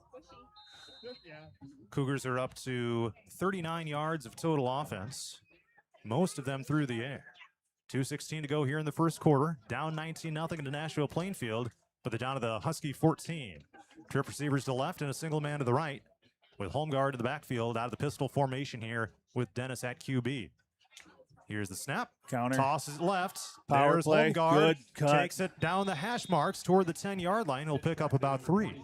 Good cut. The hole was there, and he took what he got, and then probably could have got a little more a yard, but, there's so many people in there. You take what you get. He found the hole that was there. That's the thing, and that's hard to – if you can see the hole, the rest of it will happen later on. You just keep hitting the hole. It seemed like that was a little bit of a delayed pitch. I wonder if that was an option play. It's kind of a power toss. It used to be you just run the quarterback used to run it back to him and hand it to him. Nowadays they just toss it to him, and it's kind of an off-tackle power play. Guard pulls, fullback leads, kicks the end out. Guard leads up the hole. So they'll say he gained 2 yards down to the 12-yard line of Nashua-Plainfield. 2nd down and 8. 90 seconds to go first quarter. Under center now. Toss right. It's Abbas. He gets chopped down to the backfield. Covered up by a couple of different Husky defenders, including Lucas Sinwell making the stop. I was watching the secondary. That formation chalked that one up, coaching staff. That middle receiver had nobody on him. Chalked that up, coaching staff.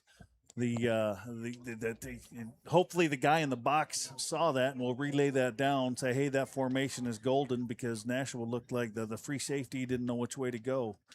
All right, still third down. We're good here. Third down and about 13, as they lost about 5 yards on that play. In the pistol now is Dennis, 2x2 receivers.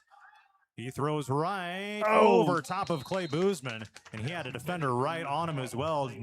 May not have gained much yardage after the catch had he been able to haul it in. Now it's 4th and long for the Cougars. See a pad being brought in. The old Thunderfoot coming in, Thunder Toe. I was watching him during warm-ups. Yeah, he's got a nice foot to him. All right, well, let's see how they so this is going to be pads put on the 25, so 35-yard attempt. All right. And the kicker is Cason Scallon, a sophomore. Right through the uprights. From 35, here's the snap spot kick. There it is up. Wow. Got all of it, and it is. Yes. Good. Wow.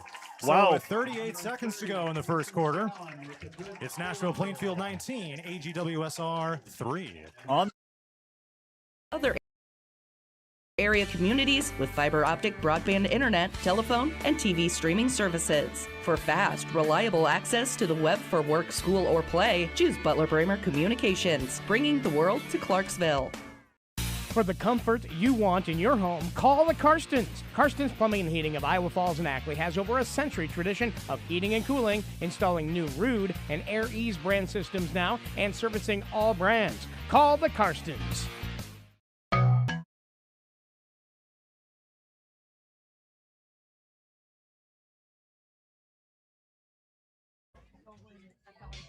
.38 seconds left here in the first quarter. It's Nashua-Plainfield 19, AGWSR 3 after the 35-yard field goal by AGWSR's Cason Scallon. Benning, that was a boomer of a kick right there from Cason Scallon. Yeah, that would have been good from 35-40. So you're on the board. That's the important thing for AGWSR. The drive stalled out, but they were able to get much more consistent gains on that drive than they had previously. Yeah, now you get a chance to make them work again, at least make them earn the points. Be nice to get a stop. You know, the offense finally found itself a little bit, moving the ball for whatever reason. And now the defense has got to settle in. Here it's returnable for Schmidt of Nashua-Plainfield. Takes flag to the down. right. Flag is in, and he's going to get spun down along the far sideline by Scallon. And the flag was thrown around the 35-yard line. So sometimes those end up being like blocks to the back on those kickoff returns and things like that. Holding, blocking the back, and it happens every time. But this time, a lot of times when it doesn't have an impact on the play, you don't have to call it as an official. Like if holding was over here and the ball went that way, you don't have to call it. Oh, yeah. If it doesn't impact the play directly, you don't have to call it. And that's a tough pill for coaches to swallow, because holding is holding, isn't it? Or whatever the penalty is. Yeah. All right, get them backed up. So there's 30 seconds left in the first quarter. Nashua-Plainfield 19, AGWSR 3. Let's see if the Cougars can get a stop here. They've been disciplined. Yeah. They've been staying home. They've been doing what they have to do as far as being there. Now they got to run to the football. All right, Nashua-Plainfield will start after the penalty back at their own 19-yard line. And they come out of the wing tee here with Gerholtz. 2 wing backs, 1 fullback. That's a flag. 2 men in motion. Yep. Thank you. There it is. Yeah. Thank you. They gave it to Carpenter on an end around to the left. Yeah, it doesn't matter. So yeah, that's something that had to have just been like a miscommunication in the huddle or something like that, because he wouldn't design a play with 2 motion like that. No. It's just some kid, whatever the code, maybe coach code words, whatever your code words for your zip or your zap, and your Tim and your Tom and your different motions that way. You know what? It'd be nice to get the defense to get a stop here, and just put that toast in the toaster and slam that sucker down and start doing some cooking here, huh? All right, 23 seconds left here in the first quarter. And after the 5-yard penalty against Nashua-Plainfield, It'll be first down and 15. Do it again, Nashua. Do it again. Yeah. Got to be nice to those guys. I mean, they're giving us some great hospitality here. Let me tell you that right now. Nice booth here. Yeah, it is. It is a nice setup. Looks like they're upgrading their track as well. Yep. Well, they're letting the time expire. So. Okay, so that'll be it here for the first quarter as Nashua-Plainfield leads AGWSR 19-3. Second quarter is next here in week number 1. Offices in Iowa Falls, Ackley, Grundy Center, Eldora, Belmont, and Parkersburg.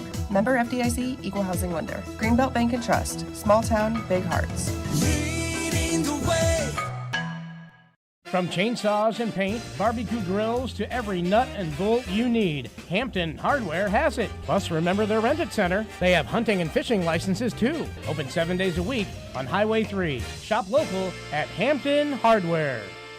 Innovative Ag Services is ready to take your grain this harvest. Whether Applington, Cleves, or Faulkner, Innovative Ag pays competitive bids for corn and beans. Plus, they have all your fall fertilizers as well as propane for home and farm. Innovative Ag, growing relationships to maximize success.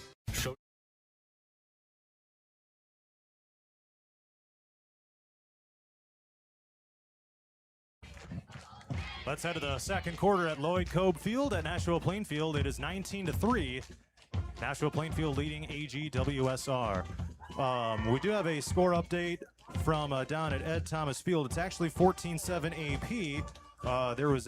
The score was listed as opposite of what it actually was. So AP actually does have the lead as they reach the end of the first quarter there. That's going to be a good game, brother. All right, here we go. Here we go. Now, again, go back to your basics. Get a little breather. Got to stop the fullback because that feeds everything else. Nashua-Plainfield has a 1st and 15 back at their own 14-yard line after a penalty on the previous play for 2 men in motion at the same time. So they'll run the wing T formation here. You got 2 wing backs and a fullback. Gerhold under center, wing back in motion. Counter takes this way. The snap. There's good job staying home. Nice. So it'll be a carry for Jagger White. Some misdirection in the backfield there, and AGWSR was all over it defensively. Looks like they may have gained, just 1 yard at best. Sound defense right there. Sound defense. Just staying home. Now, again, they're staying home. I'd like to see him get a little greedy, get a little angry, like the guys carrying the ball. Mm-hmm. You know, just make him not want to carry it anymore. 2nd and 14, Nashua-Plainfield leading 19-3 over AGWSR here early in the second quarter. Under center is Gerhold. Play clock down to 7. And it's a fullback handoff. Chima taking it right. There's a wide open gap Rumbling, to the 30 to the 35 the and pushed sideline. out of bounds by Lane Olson after picking up first down yardage to about the 35. That's that D-line fullback guy. That looks like we got either had a stunt going on or we got caved down pretty good there. Again, this stuff is fixable. So there's too many good things going on right now to be negative on the sideline and the stands anywhere else. I mean, there's the attitude. They're playing tough, man. I like it. It'd be easy to spit the bit down 19-0 in the first quarter, but they didn't. Nashua-Plainfield's now up to 10 rushes for 74 yards in the game so far. They're 0 of 1 passing, which happened to be an interception. 1st and 10 to the 36-yard line in their own territory. Fullback handoff. Chima spins and gets stopped right away. Gobbled up by the defensive front of AGWSR. Now they're getting there. Now they're getting there. I like it. Trey Sighton in there to help make the stop. You also had big man number 62, Gage Van Lowe. A host. Stop. Had a host. Yes, sir. Running to the running back carrying the football. Love it. That's a hard-nosed defense right there when you can do that. I'm liking what I'm seeing. 2nd and 9 coming up for Nashua-Plainfield. We're down to 10:40 to go in the first half. And they break the huddle, jog up to the line of scrimmage here. Wing. Fullback in the backfield, 2 wingbacks, 1 to each side. Fake the handoff to the fullback, and it's an end around to the left. Carpenter still on his feet. And jukes to the right. Some great moves. Got the ball. White ball. White ball. AGWSR's got it at the 50-yard line. And the flags. All right, we got to sort this out. Came in from that way. Is that would that be a face mask after the fumble or before the fumble? Oh, man. What do we got here? Looked like a cantaloupe sitting out there in the turf. Do you see that? I Just saw sitting there. that cantaloupe, Big, man. fat cantaloupe. Oh, boy. Big call in this game right here. Yes, this is huge. Cougars could use this. Talk about emotional game. This would be nice. All right, get this right. Just stay away from the officials. Let them talk it through. Right. Yeah, the last thing you want to do is block in the back on that. Good. That's good. They're going to decline that and keep the ball. Right, because if they accepted it, it would then still they be get the National ball. Plainfield ball. Yes. Yeah. So, all right. So AGWSR recovers a fumble. I didn't even see who exactly it was that recovered it, but they'll start at the 50, man. Hey, there we go, baby. So National Plainfield has missed 2 extra points in this game. If AGWSR scores here, they can go for 2 and make it a 1-score game, make it 19-11. I wonder if we might see that. Let's not get too far ahead of ourselves, as the Cougars do have some work to do, but some new life. A little abracadabra here. Maybe, good time that some coaches believe in after a turnover. Dyke New Hartford's notorious. If they get a turnover, they're going to next play. They're going to go for the end zone. They're going to throw a fade pass. See what we got here. It's going to be a jet sweep to the Olsen on the right side. Turns it upfield at the numbers down to the 45-yard line. Ends up picking up around 5 yards. Good play. Good blocking up front, most importantly. So that'll officially go down in the books as a passing play because it was a short toss forward, and it'll be a gain of 4. Old-fashioned old-timers like me call that a shovel pass. Oh yeah. They said 4. That was more like a 5-yard gain because that was behind the 50 where they started. I'm with you. It's a full 5. Hell, give them 6, Jamie. You're right. Balance the numbers later. Second down and 5 coming up here for AGWSR at the 46-yard line of Nashua-Plainfield. Ball spotted right hash and 2x2 receivers. And Dennis takes the snap out of the pistol, under some pressure, throws left. He's caught by Olsen here at the 45, turns it upfield. He's got a first down to the 35 and pushed out of bounds right at the 40, they will say, before he gained a little more yardage afterwards. But nevertheless, that's enough to move the chains for AGWSR. That's right, another first down. Keep moving the chains. Again, I go back to that down 19-0. I mean, you got to think about it. You're down 19-0. I mean, it wasn't over when the Germans bombed Pearl Harbor, was it? No. Come on. All right, 9:25 to go here in the second quarter. AGWSR has moved it down to the 39-yard line of Nashua-Plainfield. And some good plays here on this drive. You had the jet sweep end around, and you had the quick pass here to Lane Olsen on the left side, and now you got a first down in Nashua-Plainfield territory. I'd like to see a run here. And that's exactly what happens, but Holmgard is going to get stuffed and loss of yardage. Maybe I should be more specific. I'd like to see a little better execution up front for a run. But yeah, I don't know if they called a stunt there or what, but they rolled through there pretty quick. Yeah, I mean, if you're Nashua-Plainfield and their defensive coaching staff, you probably had to kind of expect run there as well, so. Yeah, it's a balance thing. If you want to run the ball, you got to throw it. And they've done that, and it's a nice 50, or I don't know, but I mean, it's a nice presentation. You got the defensive coordinator thinking, what are they going to do here? 2nd and 12, not insurmountable. You're in 4-down territory anyway. All right, 2x2 receivers again. Here in the pistol formation with 1 running back. That's Brady Abbas this time. Good blocking. Dennis gets hit as he throws. Open receiver, but it's going to be intercepted. He got undercut it. So they were trying to throw to Braden Scallon on a flyer out down the right side. Ultimately intercepted by Carpenter of Nashua-Plainfield. There is a flag thrown down there. Where? Down there? Yeah, right down where the interception was made, unless that was... No, that might have just been the bag that the ref throws. Oh, yeah. There's a turnover, so... Yeah, the old bingo call. Bingo, bingo, bingo. Well, that's not going to help AGWSR's cause. Now 3 interceptions by Landon Dennis, and the Huskies will look to make him pay with 8:35 to go in the second quarter, with the Huskies leading AGWSR 19-3.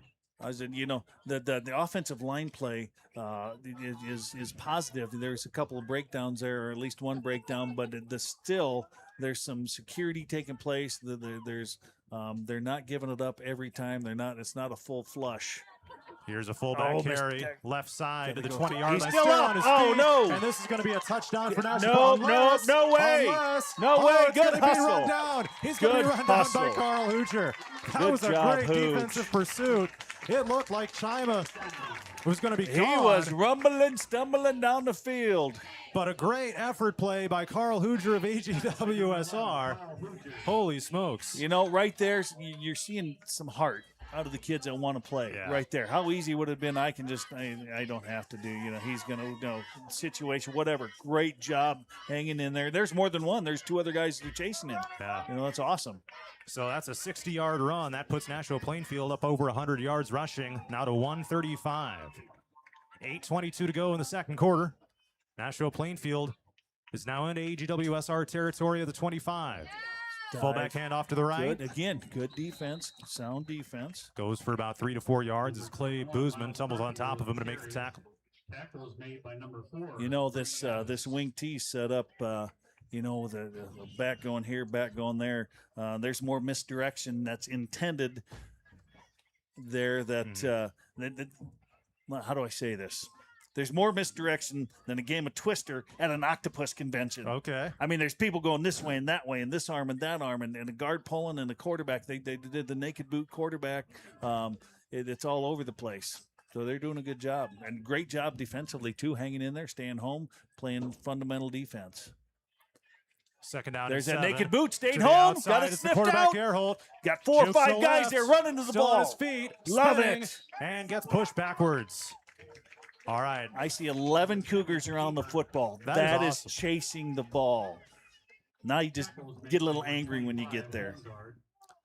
So it's going to be no gain on the play. 3rd down and 7. I mean, that's good coaching right there, man. Like that's being taught well. That's doing exactly what the coaches tell you to do and how you practice. Honestly, that's good practice plan because that didn't just happen on tonight. I mean, that was put into place, and they drilled it and drilled it and drilled it. And I'm impressed with the fundamentals of this defense staying home. North Butler and West Fork are scoreless at halftime.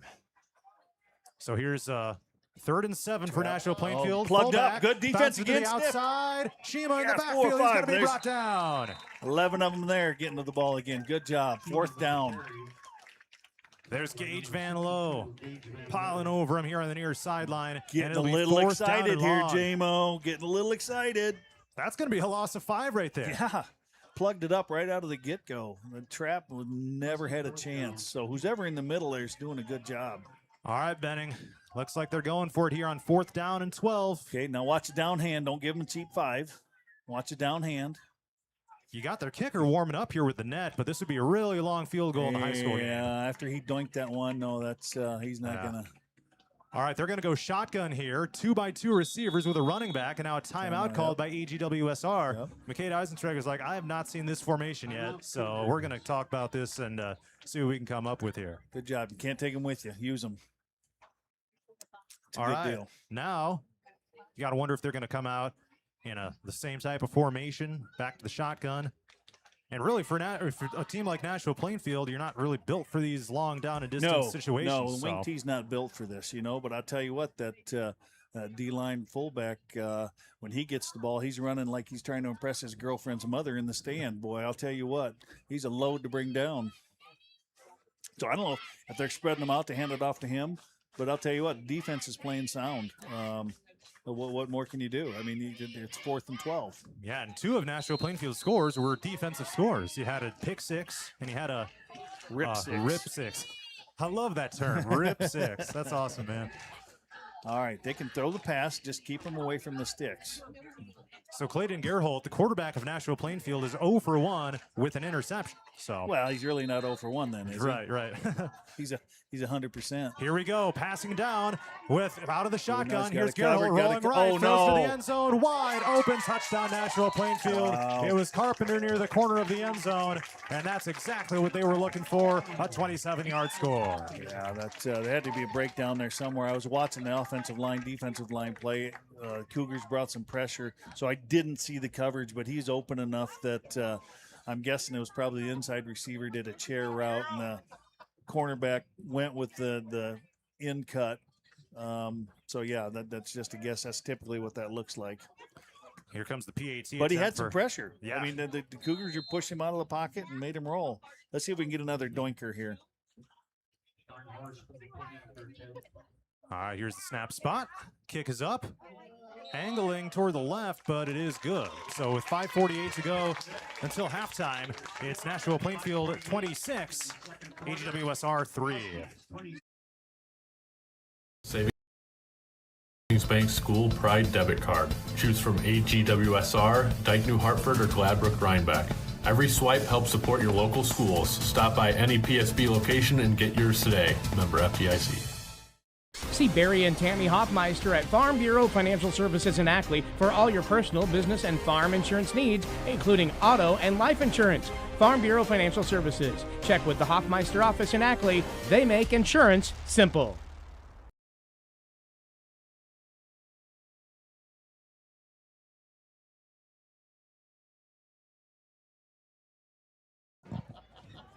.548 to go in the second quarter. Nashua-Plainfield 26, AGWSR 3 after a 27-yard touchdown pass from Clayton Gerhold to Miles Carpenter. Extra point was good, and Nashua-Plainfield is back in front by 23 points, a 3-score lead once again.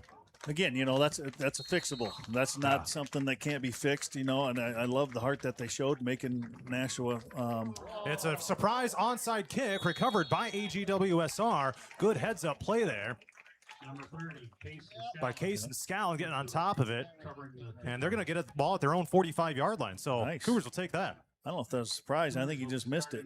It's kind of like me on the golf course right there. I do that every now and then. Don't we all, right? Doesn't quite go where you want it to. But yeah, great composure by the defense. I mean, right now, if I'm a coaching staff, I'm anytime I talk to them, I say, don't be mad. We're learning. We're getting better. We're where we're supposed to be. We're doing things right, and just keep doing that. All right, 1st and 10 at their own 45. You got Olsen motioning to the right, and it's a toss play to the right. It's Abbas receiving the pitch. Good. Oh, out tuck to it the away. 50-yard line and tumbles across for a gain of about 4, 5, 6 yards. Yeah. That nice. Almost looked like it was a broken play. The toss, it wasn't the most on-target toss, but Abbas was able to catch up to it. I think that was the issue there, but no, that was designed. Olsen went in over there, got more numbers on that side, just another blocker over there, and Abbas did a nice job of cutting off that block and getting positive yardage there. All right, yeah, that was his 3rd rush of the game. First that went for positive yardage. He went backwards on the prior 2, so a good confidence booster for him there onto the ball. 2nd and 5, 5:08 and ticking to go till halftime. Ran it to the wide side of the field, gave him some room to run, pick ball and choose. Ball spotted just with the nose of the ball on the 50-yard line.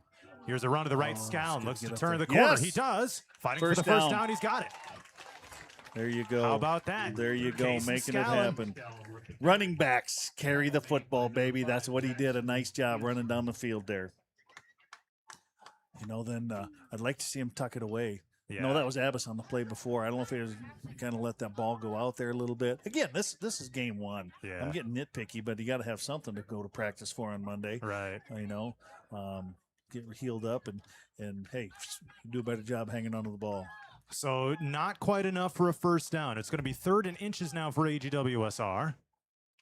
2 receivers right, 1 left with a tight end. It's a handoff. Scallon. He's not going to get there. I don't know if that was a stunt or what, but he was untouched. There was a hole there, too. About a yard. Goes backwards for 1. And now it's going to be 4th down for AGWSR. 4th down and just over 1, we'll call it. I was watching the offensive line there again. It seems like we can get it all together and just get everybody on the same page at the same time. There's some good execution happening because if unless it was a stunt, but 4 of the 5 guys did everything they're supposed to, and somebody didn't get somebody. All right, here we go. 4th down and a long one for AGWSR. Under center, it's Dennis, and a timeout's going to get called. Timeout White. Yep, by AGWSR here at 3:35 to go until halftime. All right. I'm thinking C gap here, B or C gap. Something there. They're plugging that A gap. Looked like they're going to send a guy up that A gap there too. So we'll see what coach is thinking. Yes, sir. I'm in the booth now. I'm not on the field. Yep. You've kind of spent your time kind of all over the place. You've been on the sideline, you've been in the press box as a coach, and now the press box as broadcaster. Making your rounds, huh? Yeah, I can speak freely here. Yes, sir. Just, within reason, of course. Within reason, yes. Yeah. So that's something that you talk about as a coaching staff too. All right, what are we going to do if we see this? Boom. All right, if we see anything we don't want to see, we got a timeout. Let's use it. And then another coach is on the sideline saying, "All right, the guy was the C gap's going to be open. Run a power. Run an ISO at the C gap." All right, here we go. Breaking the huddle here on 4th down and 1. They're going tush push formation here. Dennis under center. And movement. Oh, defense Who's go this first. on? I don't know. Nope. He threw it this way. It's going to be in white. Yep. But man, that's tough. Yep. That's hard when the other guy, you see him coming. I mean, it's just your natural reaction. You got to, he's coming, I got to go. That's hard. So they'll back it up to the other side of the 50. And now do you bring out the punter? Yeah, they're going to punt. Yeah, you It's make Clay them, Boozman. you make them go the length of the field. Yeah. That's got to be tough because, man, you were right there on the verge of picking up that first down. Excitement's rolling. Right. Your like, heart's we're going to pumping, get this. we're going to get another first down. We're going to take it down, score. You get to the whole big picture going, and that happens, yeah. Here's the snap to Boozman. A little off timing, is able to get it away. Bouncing Oh, downfield. thank you, yes. So there was interference downfield. One of the Nashua-Plainfield players pushed an AGWSR Cougar to the ground as they were flying back to 10 cover the from kick there. return. So we're going to be at the 15-yard line. Yeah, that was. Yeah, if you're going to do that, do it in the crowd. Don't do that out when you're Right. you're the only two players in Yeah. front of the official. That makes it a pretty easy call to make. Yeah, yeah. You don't hear anybody complaining about that call. All right, here's our head referee. Let's see what he has to say. Where is he? Oh, He's in at the middle 40 here. Block in the back. Come on. Block in the back. Yep. Nashua-Plainfield. All right. Well, if you're AGWSR, man, you got to take advantage of that now. We need a little abracadabra. Yeah. Little abracadabra. Make it happen. It's about the place on the field where the rip and score happened. Yeah. All right. Huskies will take over. Where are they going to march this thing down to? The 14-yard line. And they've had some long fields here in the first half. That's so, right. I mean, again, that's good coaching as well. Yeah. And on the Cougars side, I mean, make them work the field, make them go the length of the field, make them earn a touchdown, make them earn their points, and you take 12 points off, and you got 14-3 ball game, and because they got cheap 12. Mm-hmm. All right, here we go. All right. We'll start with a wing tee. A wing back on each side and a fullback. Oh, there's thank a you. flinch. Yep. I think, was that the left tackle? It looked like it. Yeah. Yeah, he knew it too. Again, you don't hear any coaches complaining. Yep, false start is the call, and that'll back him up 5 more down to just inside the 10 of the 9-yard line. Okay, here we go. Timeout. Yep. See, Nashua saying, all right, hey, settle down here, fellas.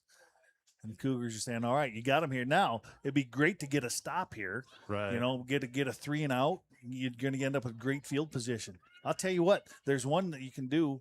Oh, if you can make them punt from there. Yeah. If you fair catch the punt.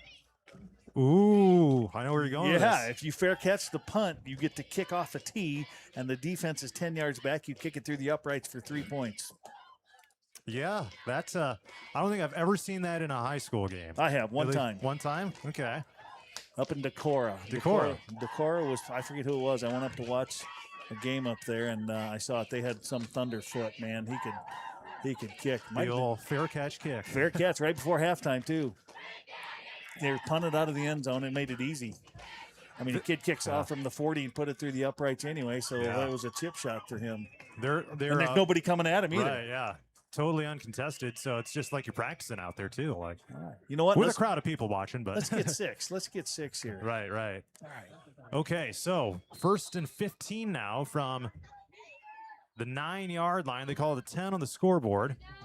Wing T formation, Gerhold under center, wing back motions, turns around, hand off fullback right. Nice. Oh, dude, he wasn't down. They never blew it dead. Nope. He gets back up. Probably the right call. and lunges across the 15 to the 16. Man, Carpenter, he had his knees on one of the AGWSR defenders. Great tackle, went right at the thigh boards, took him down, cut him down, but I think he landed on the Cougar. Just kept going. I'm telling you, he's a load. Yeah. I mean, just when you think you have a stop made, man. Now it's 2nd and 9, so that gains 6 yards, but again, because of that earlier penalty, it's still a manageable down and distance for the AGWSR defense. 2nd and 9. Bad snap. Bob would snap. Yeah, handoff end around right. Good job. And it's going to be Kalanoff taking it to the 20-yard line and brought down. This will be only a few yards gain. Jagger White, excuse me, on the carry. Big down here. 3rd and 5. Get a stop. Well, I got to think I'd be going to that fullback. And I talk to this corner, say, listen, if they come out in double splits, don't take the flag. You got to stay on the outside third. All right, 3rd and 5. Nashua-Plainfield from their own 20-yard line. Ball spotted near hash. And the lineup, 2 receivers out to the left, the tight end in there. Here's a run to the left. Way. Carpenter still on his feet. Got the first down and more out across the 30-yard line. Looks like we slanted into that, and that just made the hole come to him quicker. Because the whole defensive line slanted left, and he was running to the defensive right. So, that opened up for him. That was a good call, though. Picks up 11 yards out to the 31-yard line in their own territory. They got one timeout left. Nashua-Plainfield, 1 timeout left. AGWSR is out of them. 1:46 left until halftime. And now Nashua-Plainfield, holy smokes. So we got a quick whistle start here. Quick start. That guy likes, encroachment white. Crap. That guy must have a whole plethora of flags, man. He's the only that guy. He's thrown 8 out of 10 flags, hasn't he? So it's going to be against Nashua-Plainfield, actually. Oh, no, all lined up in the neutral zone then. That away. See, there we go. Encroachment on the Huskies. Encroachment on offense. Now, that's not a call you hear every day. No. That's that's when they put their hand down and they can't move, and they're in the neutral zone. It's like, that's ruh-roh. Yeah. I remember back in high school football, man, that was drilled into your heads. When your hand hits the ground, you're down. You're done. You move, you're done. Don't move. All right, it'll be 1st and 15. That was split out. 26. Single receiver split out left. I formation. Wingback motions. Snap. Get the ball. Get the ball. Get the ball. On the ground. Where is it? The play gets blown dead. 2nd down. All right. All right. Snap recovered by Gerhold. Gerhold recovers his own fumble. All right. Well, that'll go in the books as a loss of 2-3 yards. I'll tell you what, I'm impressed with what's happening up front because the Cougars are giving up some definite size. But if you're watching the line of scrimmage, they're holding their own, and I like it. And the linebackers are staying put. The outside linebackers are staying put. Inside linebackers are running to the football.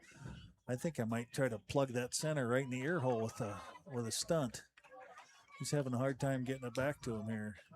All right, there's 58 seconds left until halftime. And it's a fullback carry. Stay on him, stay on him, stay on his feet at the 35 and tumble down. It's going to take all 11 to get him. Yep. All right, that'll pick up around 12 yards there. It'll be 3rd and 5. Man, that dude just will not go down. No. And Huskies aren't in a hurry here. There's 35 seconds left. They've still got a timeout, and they're just... Yeah, they're kind of just moseying on. That's not the best way to say it. Coming out three receivers. Here's that double slot. All right, stay in your thirds. Okay, so last play of the game, they're going to run that same thing. Inside guy's going to run a post, and the outside guy's going to run a flag. All right, there's D-back has 15 to stay. seconds now. 21 caught it last time. All right, in the shotgun. 2x2 receivers and a running back. 9 seconds. Here's the snap. Gerhold with some time, now takes off to the left. Looking downfield, turns and throws. Oh, good D. Incomplete. He stayed with him the whole way. Nice job. Nice job, Scallon. Man, he stayed with him. He looked at the quarterback, looked at the receiver, ran with him a long ways. See what they do with 2 seconds remaining. 2 seconds left, 4th and 5. I mean, you could almost just take a knee here. Just do a couple of, shuffle your feet a little bit and then just go down to a knee. But let's see what they do here. They are going to appear to go for it. They've still got the timeout. Yep, use that timeout. Might as well talk this through. Huskies used their last timeout. So, yeah, 2 seconds left until halftime. By the way, our Wiffles Hybrids halftime show is next. I've got an interview lined up for you. About a month ago, I got a chance to talk to AGWSR alum Trevin Smith, who is currently in the volleyball program at Southwest Minnesota State University. So I'll be playing that here in just a little bit. Wiffles Hybrids is pleased to bring you tonight's halftime show. When it comes to selecting your seed corn partner, you've got a choice to make. At Wiffles Hybrids, they've made a choice too, to remain independent, to remain farm, family owned, and a choice to stay American. Wiffles Hybrids, plant your independence. So far in the game, Nashua-Plainfield has 18 rushes for 166 yards. Hard-fought yard. Yeah. You know, I mean, they've had to earn them. They have not been given to them by any means. So hats off to the Cougars there. Clayton Gerhold, the quarterback, is 1 for 3 passing with 1 touchdown, 27 yards. And 1 interception. Yep. He's 2 for 3. He's 2 for 3. Right. All right, they got the big boys in, little guys out. What do we got? So, again, it's 4th and 5. 2 seconds left in the half. So they break the huddle. They're at their own 37. Yeah, I'd hand it to 12. And that Cougar defense is going to play up tight now. They do hand it off. Man, him in the he gets backfield. hit, and he's going to get driven down, and that'll bring us to halftime. Maybe a little extra after the play, it's football. But yep. It's football. And so that'll bring us to halftime. Our scores, Nashua-Plainfield 26, AGWSR 3. And other area communities with fiber optic broadband internet, telephone, and TV streaming services. For fast, reliable access to the web for work, school, or play, choose Butler Bramer Communications, bringing the world to Clarksville. For the comfort you want in your home, call the Karstens. Karstens Plumbing and Heating of Iowa Falls and Ackley has over a century tradition of heating and cooling, installing new Rude and Air Ease brand systems now, and servicing all brands. Call the Karstens. Greenbelt Bank and Trust. Offices in Iowa Falls, Ackley, Grundy Center, Eldora, Belmont, and Parkersburg. Member FDIC, Equal Housing Lender. Greenbelt Bank and Trust. Small town, big hearts. Leading the way. From chainsaws and paint, barbecue grills to every nut and bolt you need, Hampton Hardware has it. Plus, remember their rented center. They have hunting and fishing licenses too. Open 7 days a week on Highway 3. Shop local at Hampton Hardware. Innovative Ag Services is ready to take your grain this harvest. Whether Applington, Cleves, or Faulkner, Innovative Ag pays competitive bids for corn and beans. Plus, they have all your fall fertilizers as well as propane for home and farm. Innovative Ag, growing relationships to maximize success. Show your school pride every time you shop with the People's Savings Bank School Pride Debit Card. Choose from AGWSR, Dike New Hartford, or Gladbrook Rhinebeck. Every swipe helps support your local schools. Stop by any PSB location and get yours today. Member FDIC. See Barry and Tammy Hoffmeister at Farm Bureau Financial Services in Ackley for all your personal, business, and farm insurance needs, including auto and life insurance. Farm Bureau Financial Services. Check with the Hoffmeister office in Ackley. They make insurance simple. Butler Bramer Communications serves Clarksville and other area communities with fiber optic broadband internet, telephone, and TV streaming services. For fast, reliable access to the web for work, school, or play, choose Butler Bramer Communications, bringing the world to Clarksville. For the comfort you want in your home, call the Karstens. Karstens Plumbing and Heating of Iowa Falls and Ackley has over a century tradition of heating and cooling, installing new Rude and Air Ease brand systems now, and servicing all brands. Call the Karstens. Greenbelt Bank and Trust. Offices in Iowa Falls, Ackley, Grundy Center, Eldora, Belmont, and Parkersburg. Member FDIC, Equal Housing Lender. Greenbelt Bank and Trust. Small town, big hearts. Leading the way. From chainsaws and paint, barbecue grills to every nut and bolt you need, Hampton Hardware has it. Plus, remember their rented center. They have hunting and fishing licenses too. Open 7 days a week on Highway 3. Shop local at Hampton Hardware.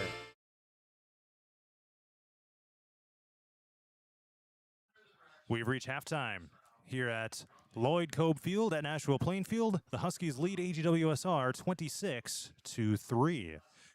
We'll go through some halftime stats and things like that here in just a little bit. But earlier this summer, I got a chance to speak with AGWSR alum Trevin Smith, who is continuing her volleyball career at Southwest Minnesota State University. Here's my conversation with her right now. She is one of the most accomplished recent student athletes in AGWSR history and is continuing her academic and athletic career at Southwest Minnesota State University. That's none other than Trevin Smith. Playing volleyball up there, entering her redshirt freshman season. Trevin, thanks for the time today. How's it going? How's the summer been for you? It's been good. It's been really busy. Like I said, I've been home. I'm heading back next week, but I worked our camps up there.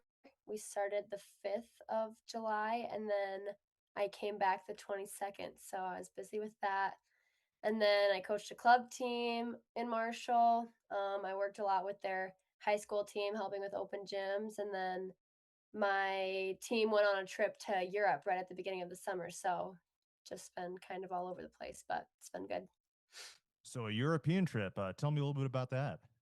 So we went to Italy and then we went to Greece, and we got to play 4 matches while we were over there. We played 3 matches in Italy, and then we played 1 match in Greece, and it was really fun. I liked the trip, but the volleyball, as much as, it's nice to just vacation, having volleyball there was a really cool experience too. We would get to play the team and then sit down with them afterwards and get to know them and talk and eat dinner with them. So that was a really fun experience. But besides that, the sightseeing was really fun.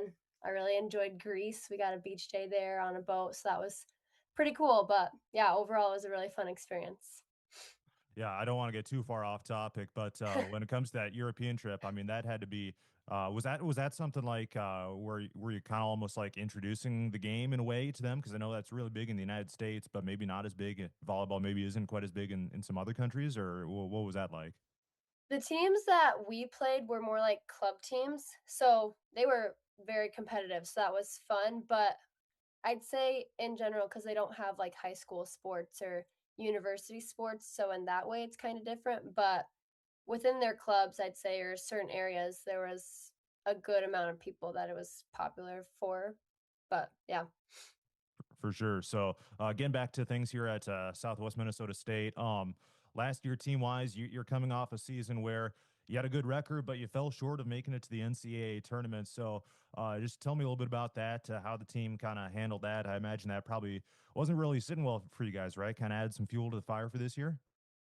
For sure. Obviously, to have your season end short when you feel like you were kind of on track for a bigger goal in the end is tough, but we put a lot of work in the off season. In our spring, we got to work on a lot more technical things, which is kind of cool to experience coming off of high school. You don't get that much time in off season besides club practices, so that was fun, really getting to work one-on-one with other setters or with my coach and get to work on more technical things. But this season, I think our goal, something we kind of talked about last year but fell short of, is just consistency through the whole entire year. It is a much longer season than what people might be used to, so just finishing stronger than we start. We always come out pretty well, which sometimes other teams might struggle with, but for us, I think we start the season really well, but towards the end, it just gets long and we don't finish as strong as we want to. So finding that consistency and then going up towards the end, I think is big for us. Yeah, so when it comes to you personally, you were able to appear in a few matches last year. That was a redshirt season for you, so you got that under your belt. If you kind of just describe what last season was like for you, you knew going into the season that you probably weren't going to appear in many matches since you were redshirting, right? But just tell me about that season and how you got a chance to really grow and get into, I guess, the college scene as a redshirt last year. Yeah, it was definitely a different experience. Like I said, coming off high school, especially a smaller school, and even my club team, there wasn't, you know, as much for volleyball or for club. I was a lot of times until my last year the only setter on my team, so I wasn't experiencing the kind of competition I think for a spot that I was now. So it was definitely a different experience, but I think I learned a lot. It was kind of nice to be able to have that redshirt year to uh, experience practices and what the season's like and get better and just learn from all my teammates. And Sydney is our setter ahead of me, and it was really fun getting to work with her, and I feel like I learned a lot from her, and just getting to watch how she handled different practices or how she went about things. Or in between sets, she would always sit with my head coach and go over. We would get the stat sheet for in between sets, and she would get to look at everyone's hitting percentages or everyone's attempts during each set. So that was kind of cool too, and I would get to sit and hear them talk about that or get to see what that looks like. So that was fun. But just overall, it was a really good experience. Sometimes it's kind of tougher, you don't know, or you're putting in so much work just to kind of be in the background, which was a different position for me. But I think overall, it was good for me. And yeah, just a good learning experience. Like I said, the spring was really fun. So I think my biggest takeaway from the year was just a lot of input and a lot of learning, and hopefully make me a better player. So yeah. Certainly. And what do you think were some of the biggest takeaways about kind of adapting to the college game that you were able to kind of experience over the last year that now that you're about to start the season, you kind of take some of those things and kind of run with them? One thing for sure is the college game is so much faster. It really is a whole new level. So being more disciplined in everything I'm doing was a big one. Sometimes I feel like you can get away with taking breaks in high school or club, but then, when you're coming to the next level, those kind of get exposed a lot more. So that was a big wake up call for me. Or sometimes just simplifying the game, especially as a setter. I think that you can overthink so much, and in any position really, but running the game, I feel like you just think you have to do more than you really do. So that was another one, is making the game simple again, and you don't have to do anything crazy or flashy. You just have to do what you do. So that was a big thing for me too. Yeah. And not only that, but a year ago this time, you were just coming off of a softball season. You were a four-sport athlete in high school, excelled at everything you did there. But now all of a sudden you're just focusing on volleyball. So I mean, that has to be a pretty big adjustment too, huh? Oh, for sure. Yeah. That was part of the reason why I feel like the season felt so much longer too. In high school, it was like, okay, volleyball's done. It's time to move into basketball. And by the time I'm starting to feel that my freshman year, it's like, no, we're still doing volleyball. And same in the spring, it's, oh, it should be time for track or time for softball. And you're just still doing volleyball, which sometimes can get monotonous, it can feel like. But I feel like our coach does a good job incorporating new things, or, we do plenty of different workouts or different sessions to try to make it, still interesting. And obviously I love volleyball, but yeah, still missing those a little bit, but definitely a big adjustment. Yeah, and so when it comes to the team, as far as this upcoming season goes here, just what are going to be some of the expectations? Yeah, it looks like you have some decent amount of returning talent and things like that. So, what's that looking like for the team right now? I understand you might be fighting for one of those positions here as well. Yeah, obviously one of our goals, well, first and foremost, we want to make the conference tournament. That's the first step to get into where we want to go. And then winning a postseason game is a big hump for us to get over. We, in the past few years, haven't been able to get over that hump of winning a game in the conference tournament. And then last year that made us fall short, not to get to the regional. So then our next goal would be, hopefully, winning conference would be great. Getting into the regional and then seeing how far we can go there. And for you personally, what are some of the biggest goals you have set for yourself this season, as far as seeing what you can do as far as getting into that starting lineup and things like that? How are you going to accomplish some of those goals here this season? One thing that I focused on a lot in the spring was my defense. So that would be something that I really want to, I think I've gotten a lot better, and I'm really proud of how far I've come. So um, that effort would be something that I would want to continue to grow in or show. But yeah, I think that's one thing. My serving, I've worked a lot on. So that's something that I think could help me out getting on the court. And then obviously, just decision making and those type of things would be probably my best chance at trying to get on the court, which is my end goal, obviously. You bet. And when it comes to looking at the your guys' schedule, looks like some great opportunities for you guys. Looks like you get to go play D1 school, South Dakota State in an exhibition, and then heading down to Florida for some non-conference action as well. So have to imagine, those things are exciting. Getting to go on a really big trip like that, huh? For sure, yeah. We did Florida last year, which was really fun. And there's good competition down there, so it's a really good way to start our season and get to face, good competition right off the bat. We played SDSU over the spring and just a scrimmage in Marshall, so that'll be fun to get to see them again, but kind of for real this time. That'll be cool. And yeah, the Florida trip is always fun. We just stay in one big house together, and then it's a good time, especially coming in as a freshman. I got to know a lot of my teammates right off the bat. And so that'll be cool this year too, getting to know our new freshmen and getting that experience with them. And then once you get into conference play, I mean the Northern Sun Conference, one of the best in all of Division II volleyball. I mean, you got teams, a bunch of teams from that conference are always making the NCAA tournament and things like that. So just tell me about the league as a whole, and obviously night in, night out. I mean, you guys are getting tested by some of the best in the United States, right? Yeah. I mean, exactly what you said. It is every single weekend, every match. Even if a team doesn't have the best record in conference, they're still going to challenge you, and you can't take any points off. You can't take the match off because at any night, it could be some team's day and they could come in and take a win. You know what I mean? So that's different too, kind of from high school. You know, teams have different levels, but in this conference, it's really every single game, exactly like you said. You can't take any nights off. Kind of like the NICL in a way, isn't it? Yeah, I have actually made that comparison to my mom before. I was like, it's crazy. And I can't escape some people from the NICL too. They're still in the NSIC with me now. So You bet. So between now and that first match of the season, what are things looking like for you and the team as far as getting preseason practices going and things like that? So this year is a festival year for, I don't know if it's for everyone, but at least for Division Two. I'm not for sure how it all works.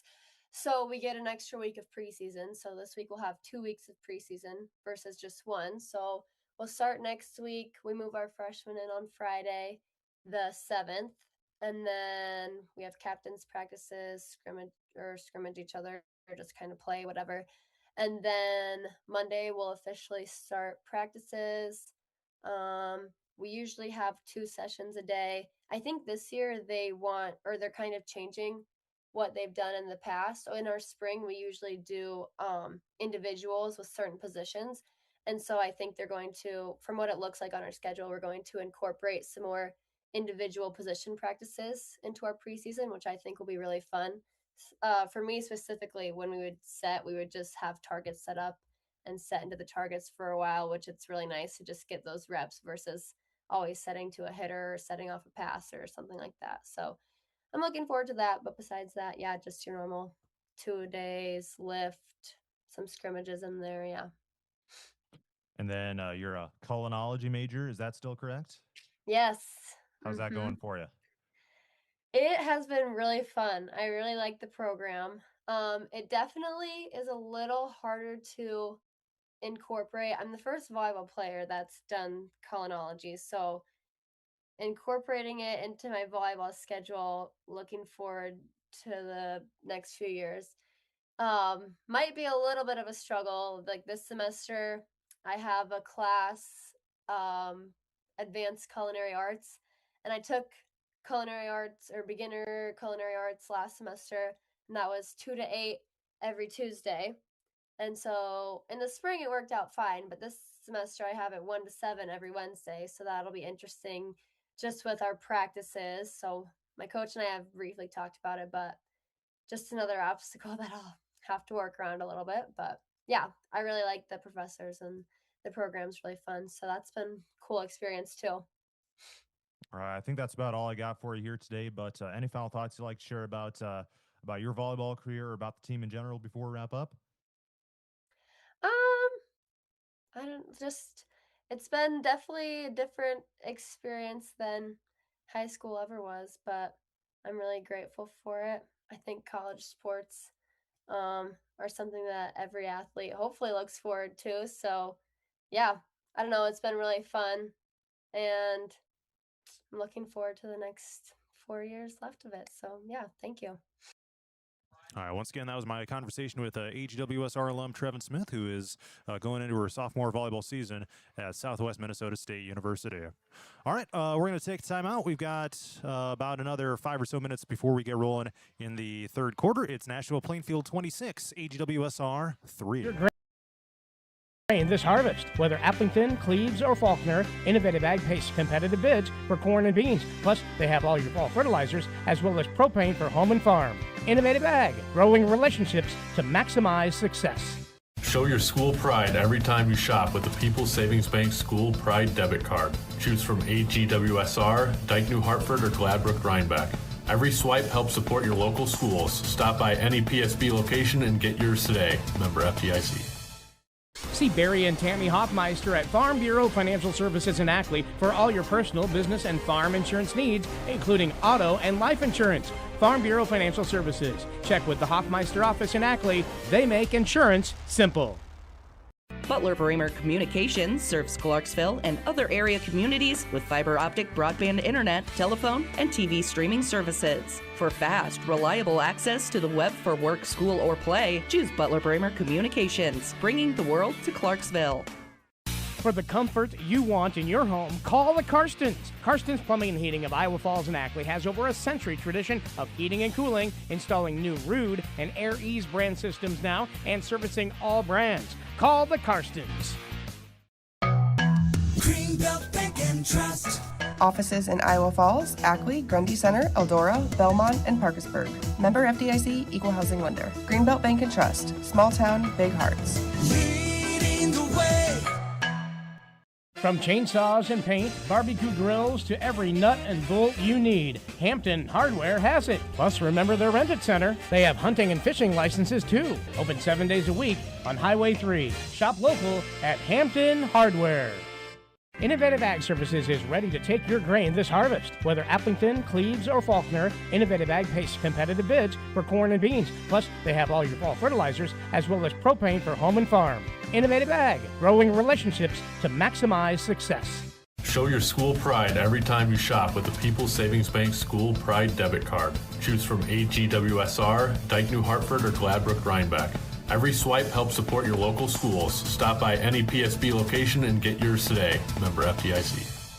See Barry and Tammy Hoffmeister at Farm Bureau Financial Services in Ackley for all your personal, business, and farm insurance needs, including auto and life insurance. Farm Bureau Financial Services. Check with the Hoffmeister office in Ackley. They make insurance simple. Butler Bramer Communications serves Clarksville and other area communities with fiber optic broadband internet, telephone, and TV streaming services. For fast, reliable access to the web for work, school, or play, choose Butler Bramer Communications, bringing the world to Clarksville. For the comfort you want in your home, call the Karstens. Karstens Plumbing and Heating of Iowa Falls and Ackley has over a century tradition of heating and cooling, installing new Rude and Air Ease brand systems now, and servicing all brands. Call the Karstens. Greenbelt Bank and Trust. Offices in Iowa Falls, Ackley, Grundy Center, Eldora, Belmont, and Parkersburg. Member FDIC, Equal Housing Lender. Greenbelt Bank and Trust. Small town, big hearts. Leading the way.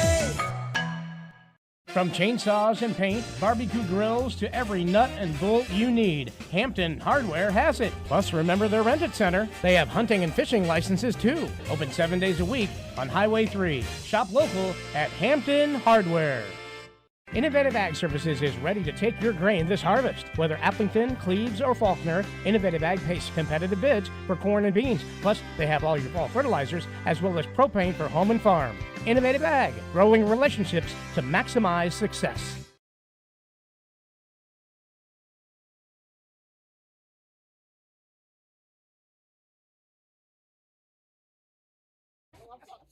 It is just about time for the second half. It's Nashua-Plainfield 26, AGWSR 3. Wiffles Hybrids was proud to sponsor tonight's halftime show. Wiffles is the only seed brand focused exclusively on corn. Wiffles doesn't worry about selling equipment, chemicals, fertilizers, or soybeans. They only worry about one thing, helping farmers produce the best possible corn crop. Because Wiffles wins when you do. Whether in Hardin, Franklin, Butler, Grundy, or any county, when you think corn, think Wiffles.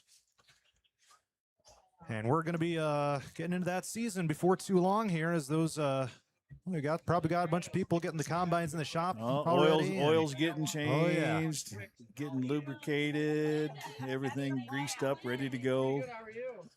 Now back to football. Yes, sir. I just talked to a longtime friend of mine, Pat Norm, is in the room next door. He's helping coach, and he said a lot of the same things. A lot of good things are happening, and probably the biggest thing is down 19-0 or 26-3. He didn't quit. Mm-hmm. There's still 10, 11 guys getting to the football, and offensively, it's a timing thing. You got to get lined up. You got to do things. That'll come, but the execution is there, the effort is there, so there's a lot of positive talk going on at halftime. Here's the kickoff from AGWSR from right to left, bouncing and returnable for Carpenter of Nashua-Plainfield, across the 25-yard line to the 30, still on his feet, fighting for the 35 and brought down. All right, let's take a look at some quick stats here as we start the third quarter. Nashua-Plainfield's got 18 rushes for 166 yards. One pass completion for 3 yards, so they got 193. Whoa, hold on a sec. 27 yards. One pass completion for 27 yards, so 193 total yards. Meanwhile, HWSR's total yardage is 49. They've got 7 rushes for -1 yard and 4 of 11 passing in the game so far. All right, here we go. First down, Nashua-Plainfield as we start the third quarter. They're at their own 35-yard line, moving from left to right. Ball spotted right hash mark in the wing tee. Gerhold under center, motions a man on the left side. Hand off up the middle. That's we had too much penetration. He's going to be off to the races down the sideline to the 45 at the 40, to the 35 to the 30, and brought down from behind. I'll tell you what, whatever halftime was said at halftime worked on the defensive line, because they got off the ball, and honestly, they took themselves out of the play. They took their offensive linemen and they drove them back, and whatever, like I said, whatever is said at halftime, you got to take care of the little things, and the big things will fall into place. Otherwise, it doesn't work right. And that was, I'm excited to see the second half. We just got to get the linebackers to flee. If we can do that every down, it's going to be a whole new ball game. Mm-hmm. That was a 35-yard rush by Camden Chima. He's now got 8 for 136. 11:25 to go in the third quarter, down to the 30-yard line of AGWSR. Carpenter motions, fake handoff. Now it's a counter. Right side, it's White, fighting for the 26-yard line, brought down by several Cougars and a flag. Late flag. Only 2 refs brought their flags tonight. Same 2 guys throwing all of them, huh? Yeah. Came from the deep center field. See what we got. I don't know. Huskies are going backwards. Yeah, had a host of Cougars there, man. And again, they're playing well. I like it. It's a different view, too, for your linebackers, and your defensive line does like what they're supposed to do. Oh, I missed it. What was it? It was holding. Personal foul, yeah. It was the cross, yeah. Personal foul on Nashua-Plainfield. Oh, okay.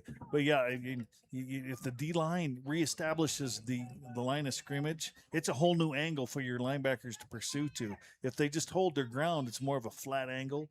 And if they give up ground and then they're running, your linebackers are running into them. But if they keep getting off the ball like that, your linebackers will see the play so much better, and the linebackers can really run and get to the ball then. All right, so that'll be a 1st and 25 now. So that definitely changes things for Nashua-Plainfield. Gives the Cougar defense a lot more cushion here, as they're all the way back to the 41-yard line in their own territory. All right, in the wing T formation, they take the snap, hand off Chima up the middle, still on his feet, brought down from behind. Landon Dennis there to help make the stop for AGWSR. Getting too much. D-line's getting off the ball. D-line is doing excellent. In fact, they're getting too much. That's what you want them to do, to get off the ball like that, but then they got to settle at the heels of the offensive linemen. But I'll tell you what, keep getting it. You don't take that out of them. Keep getting off the ball. And that created the gap for him to run through. But we had Cougars there. So it's a 6-yard gain by Chima on the ground. Now 2nd and 19. In the wing tee, here's Gerholt under center.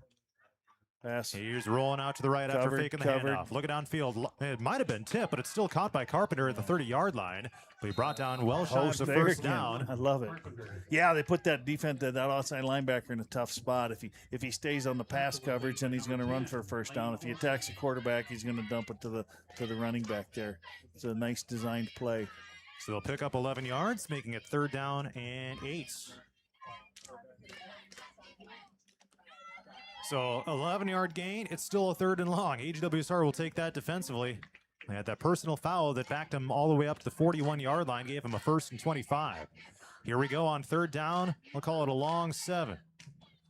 In the wing tee once again. Here's Gerholt. End around. Oh, that's oh my God, he's getting held. Open field to run, and he's brought down to the 20-yard line. Now this is going to be close. Carpenter took it around the left side on the sweep left. Certainly 4-down territory, and he's going to be marked short. Or, nope, they are going to move the chains just enough to pick up the 1st down there. And Nashua-Plainfield will go deeper into AGWSR territory at this point. Now into the red zone as the ball is spotted just across the 20-yard line. Yeah, I thought there was a holding there at the point of attack. You know, that'll chafe somebody's backside if you're not careful. 8:54 to go, 3rd quarter. Straight dive. Hand off Chima, up the middle. That's fullback. Oh, man, he's a load. He's about 6. It looked like he kind of reached the ball out at the very end. Now he's hobbling over to the sideline. So he's shaking up a little bit. He's still upright. He was able to get himself over to the sideline, but yeah, that's not good right there. Yeah. Oh, it looks like he's cramping. Coach has got him stretched out. Okay, that's the best news we could have there for the young man.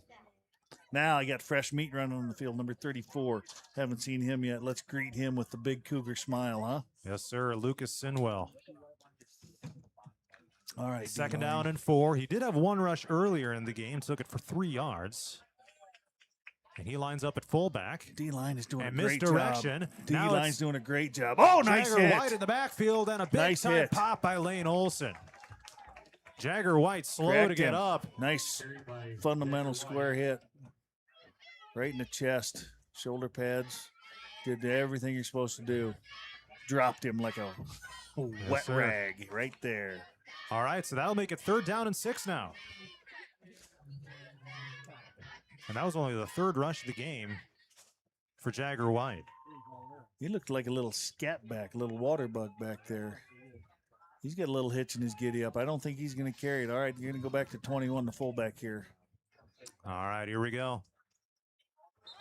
Now it is good. Yep. See, he's rattled. He's not feeling well. Olson stuck him pretty good there. All right, so this is against Nashua-Plainfield. They'll back it up to the 21. All right, Cougars will look to make them pay after the false start here. 3rd and 11 is what it'll be. We'll call it a long 10, I guess. But nevertheless, chance for a Cougar stop right here. 2 downs. They'll go for it because their kicker's not going to go for it. South Hardin's got a 34-0 lead on West Marshall in the 3rd quarter. Tell you what, the D-lines come out on fire the 2nd half. Here we go. 3rd down and 11 for Nashua-Plainfield. That's not the number 12 fullback. That's 21. That's Carpenter instead. Gerholt loads up covered. Deep to the He's corner covered. of the end zone. Nice Batted defense. Complete. Covered. Good job. Good defense all the way around. Pressured him. D-line got off the ball. Pressured him. Had him covered in secondary. On him like a wet blanket. That was Carl Hooger out there playing defensive back. Reached up and swatted that thing back down to the ground. Prevented the Nashua-Plainfield touchdown. Now it's 4th and 11. Back there playing center field like he's got a game of wiffle ball going on. Nice coverage. All right, Benning. Let's see what we got here. 4th and long at the 21-yard line of AGWSR. They're going to go for it. I'm not seeing number. Oh. Line to gain is the 10. Wing T. They're going to try to get him to jump here, it looks like. And there's the timeout. What is that, the old 3-hut timeout they Yep, call 3-hut timeout. Sometimes it works. Sometimes it doesn't. I see number 12 is walking down the sideline. That's that D-line fullback. His helmet's in his hand. He's walking, talking to somebody. So I don't know what if we had a sideline guy, we could probe That's into right. that a little deeper.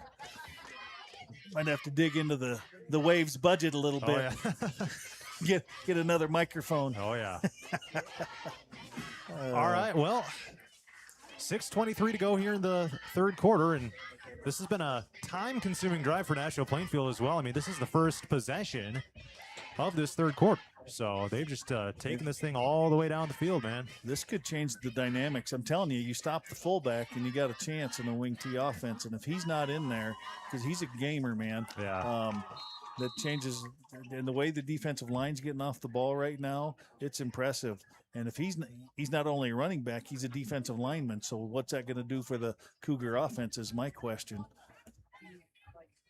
Still a chance to see if you can do some damage here.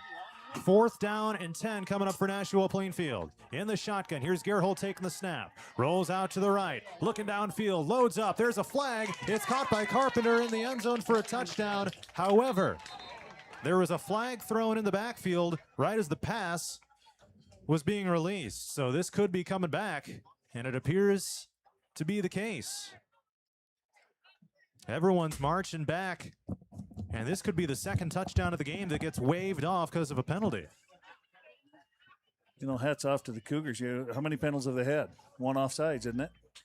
And that's about it, yeah. And that's always a first game concern, that personal foul, face mask, Huskies. 15-yarder. Oof. 4th and 25 now. So the Cougars are playing clean football, and the fundamentals are there. Things are going to come together. They're going to have a good season. This keeps up. In fact, we're going to have a fun second half. Yeah. Yeah, I mean, it's a 23-point game, and now Nashua-Plainfield's going to punt. So they're going to send out Lucas Sinwell to punt. They're discombobulated. They need a snapper. And you probably don't want to burn that second time out right away either. Inside the numbers, they're all there. Okay. You got Olsen back to return it for AGWSR just inside his 10. And turn the Jets on, man. Here's the punt. It's up and away, angling right toward the end zone. Bounces at the 2. Oh, did they down that? It was into the end zone. It's going to be ruled a touchback. That was very close. Man. Zeke Kalanoff was tiptoeing down at the 2-yard line. His momentum carried him into the end zone. So anytime the ball crosses the imaginary line, it's an automatic touchback. Yeah. Number 3's now down. I'll tell you what, Cougars are putting the hurt on him. He took a shot to the chest. He's coming off the field. 12's off the field. That's 2 of their starters. And D lineman and a fullback. That's wearing on him. Nice job, Cougars. Keep it up. So there's 6:09 to go in the third quarter. Nashua-Plainfield leading AGWSR 26-3. And that drive consumed nearly half of the third quarter. That's the wing T at its finest. And I mean, it's one of those where, yeah, you kind of want to just, milk this lead if you're Nashua-Plainfield. And that's... Well, they're going to have to. Yeah. They're going to have to, things are because going. they got some different numbers in there now. Let's see if the offensive line responded like the defensive line. Yeah, we've got some defenders out there that we haven't seen yet tonight. That's a great job, Cougars coming back. All right, AGWSR will start at their own 20-yard line here. 1st down and 10. 2 receivers to the right and 1 to the left. Or 2 to the left, actually. So 2 by 2. Yes, they got off the ball. Oh, to the left side, lowers the shoulders. Yardage. Takes it for about 2 or 3. That was actually a Scallon running the ball. Cason Scallon, not home guard, and takes it for about, I'm going to give him 4. Good drive up front, man. Left side of the line got off the ball. It's just basically a straight dive, it looked like.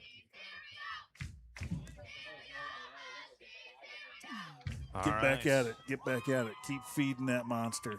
Keep feeding that monster. 2nd down and 7. Tell you what, you run the ball, your offensive line gains a lot of confidence. And then if you can get a little piece of that. 2-by-2 receivers again. Here's Dennis looking to throw. Wide Swings it to open. the right side. It's a screen caught by Boozman, still behind the line Oh, of scrimmage. nice move! Now he takes off down the sideline. That was nifty by Clay Boozman, and he's close to a first down. Guy's going to go back and pick up his shoes because he juiced him right out of him. Guy standing there whistling Dixie, and Boozman ran right past him. Just shy of a first down. It'll be 3rd down and 2. That looked like way more than 5 yards, but hey, that's Ooh, well, still he yardage. caught it. It was behind the line, and Yeah. he had to make up some ground just to get to the line of scrimmage. Boozman with his first catch of the game right there, 5 yards. Landed Dennis now 5 for 12 for 55 yards and 3 interceptions. 3rd down and 2. Cougars need to get it to the 30-yard line in their own territory. Tight pistol here with 3 Bunch receivers to left. Oh. Here's a handoff running back. It's going to be shy of a first down. Right at the 30. God, I'd be tempted to go for it. Case and Scallon picks up 1 when he needed 2. It'll be 4th and 1 AGWSR. You're down 23. You probably have to go for it here, wouldn't you say? Yeah, the way they handled the ball, yeah. You know, a longtime coach friend of mine, Mark Herring, would just look down at me, the defensive coach. He's calling the plays, and I'd give him the old roll it sign. Roll it. Looks like they're going to do it. All right, 4th and 1 AGWSR. Now, don't get tricky. Just get off the ball and get into it. Don't go on an extended count. Just get off the ball. You're kicking their tail up front right now. They'll start in the pistol here. Oh, someone kind of flinched and lost their balance. Looked like Lane Olson maybe got an early start. Yep, now you punt. You were right there. And then an unfortunate circumstance can cause AGWSR to have to punt it away. Clay Boozman will punt this thing to Miles Carpenter, who will back up to around his own 40-yard line. And AGWSR was unfortunately not able to generate a whole lot on that drive. Here's the snap. The punt is away, relatively short. Lands shy of the 50, rolls to the near sideline, and he's going to pick it up and run for about 5 yards and then pushed out of bounds. Normally, you're not taught to go and pick that thing up. Yeah, if it's rolling like that. No Cougars really kind of pressed it. As Right. a punting team, you want to get down there and you want to pick the ball up and hand it to the official. Yeah. And no Cougars were there. They were kind of within 5-10 yards, but I wouldn't tell the kid to pick it up and run it either. But yeah. That's another thing that I remember just getting drilled in my head. You hand it to the official. You hand it to the official. Absolutely. That way there's no question, no gray area in the rules. Here you go, sir. Mm-hmm. Well, Nashua-Plainfield's going to start this drive in plus territory. We'll start at the... Whoa. The chains haven't moved now. Illegal substitution against the Cougars. Illegal substitution is the call against AGWSR. So, yeah, I guess you don't really get specific with that penalty call. It could be a variety of things. Well, his substitution, it means he's got to come in. All players, when Maybe the whistle someone wasn't off the blows, field in time? has to be inside the numbers, and then you can go outside the numbers. There's a couple of different things that can happen with that. All right, let's D up on him here. Nashua-Plainfield starts at the AGWSR 30-yard line. In the wing Dive tee, off the right hand side. off, right side run, and a Tripped him touchdown up. saving tackle is made by Trace Eiton of AGWSR as he brings down Caden Shima. And then Eiton himself was a little slow to get up. Held him to about 8-9 yards in the run. It's good effort. Everybody's starting to drag a little bit. These guys don't see a lot of breaks in their action. Again, Hope 12's back in the ball game. It's good to see that he's healthy enough to be back in there. I'd rather see him on the sideline, but For different reasons. Yeah, of course. different reasons, yeah. He's got 11 carries for 156 yards. That's about 14 yards a crack right there. I formation. Second down and 2, a fullback and a halfback. ISO It's a off the halfback right side. handoff. Carpenter taking it right, lowers the shoulders Good to run. 15. Dragging people with him to the 10. Still going. Holy smokes, what a run. It takes all the Cougars, man. Every one of them. What do you have, about 5 guys hanging on him? Just about, yeah. From the 22 down to the 10. That'll be 12 yards as Austin Smith, one of the Cougars, to ultimately bring that man down. All right. I have not watched the D-line. I got to watch the D-line, offensive line here. 3:27 to go, third quarter. Nashua-Plainfield 26, AGWSR 3. It'll be a first and goal now for the Huskies right at the 10-yard line. About the longest first and Yeah, goal you knows can the get without a ball's on the penalty. 10, outside the 10. I formation again. Nice, And it's a handoff left. This is Carpenter. There we go. Now we're getting some Cougars to him. Brought down shy of the 5-yard line. Bodies are starting to fly around. Yes, sir. And Carpenter plunges for about 3 yards off tackle left. This is us. Looks like he's in the bottom pocket. He's getting up. What you yeah. One of the AGWSR players is down. Injury timeout. Oh, sitting upright. Up there's a universal signal for a leg cramp. Yep. Yeah, some of these warmer nights early in the season, you tend to see that a whole lot more than you would, toward the middle or end of the season. Yeah, and the anxiety, it's just different. I mean, you can go to practice, you can run all you want, but if you've got a motor and some anxiety and you want to play high school football with a burning desire, your passion runs so deep your body doesn't know it. And again, you're talking about high school kids. You talk about their diets and make sure they're hydrated, and how many of them actually follow through with it. How many candy bars are had after school today? How many do you want had? None, but how many there were there? Soda pops, a lot of different things go into that mix. But yeah, at least good. Again, best case scenario here with a player down. Here's a couple of score updates. They are headed to overtime on 104.9 KLMJ. And also a different stream currently live on Radio On The Go's YouTube. They are tied at 6 between North Butler and West Fork. And at the end of the third quarter, Appleton-Parkersburg leads Grundy Center 20-7. Nice. All right, so 3:15 to go in the third quarter here. 2nd and 6 coming up as the injury timeout is done with. Walking off That's the going field. to be a big win for Appleton-Parkersburg if they hold on to that. Yeah, let's Holy just cow. close that deal. Stay focused. Next week, it'll be Appleton-Parkersburg at Dike New Hartford as a longtime rivalry gets renewed. Wolverines were all over Jessup at last check. It was 35-0 in the third quarter. So Wolverines appear to be heading to a 1-0 start to the year as well. 2nd down and 6. 2nd down and goal from the 6 to be exact. And Gerholt will go under center. I formation again. Ball. Drops the snap. Oh, drop picks the it cantaloupe. up. Hands it to Carpenter. Fighting for the end Ball zone stuff, to the two goal guys. line. Not quite there. Tough yardage. Easy. Tough yardage. Again, making them earn it. You're giving them nothing. Somebody said something. Yep, flag after comes the in. touchdown. Yeah, it was a score. I didn't see an official signal, but yeah, it is a touchdown. Yeah, it was after the play. After the play. Number 2 is not very happy with himself. Oof, that's never fun. Kalanoff. And the coaches are, they just want to find out what happened. Nobody knows yet. Right. They're handling that properly. I mean, if this is against Nashua-Plainfield, that makes it a tough extra point, too. So, see what we got. 32, 3, 20, 4 scores. So there's multiple penalties on the play here.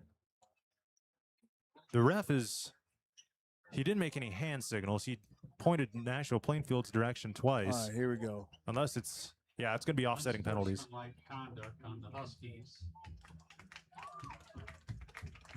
Assessed on the kickoff, maybe? Oh, that could be. So extra point attempt coming up here as they bring out Cole Shamhorst. Here's the snap. Spot is down. Kick is up, end over end. Wonky, and no good. Wide left. He flubbered it. Flubbered it off to the left. And with 2:54 to go here in the third quarter, it's Nashua-Plainfield 32, AGWSR 3. People's Savings Bank School Pride Debit Card. Choose from AGWSR, Dike New Hartford, or Gladbrook Rhinebeck. Every swipe helps support your local schools. Stop by any PSB location and get yours today. Member FDIC. See Barry and Tammy Hoffmeister at Farm Bureau Financial Services in Ackley for all your personal, business, and farm insurance needs, including auto and life insurance. Farm Bureau Financial Services. Check with the Hoffmeister office in Ackley. They make insurance simple.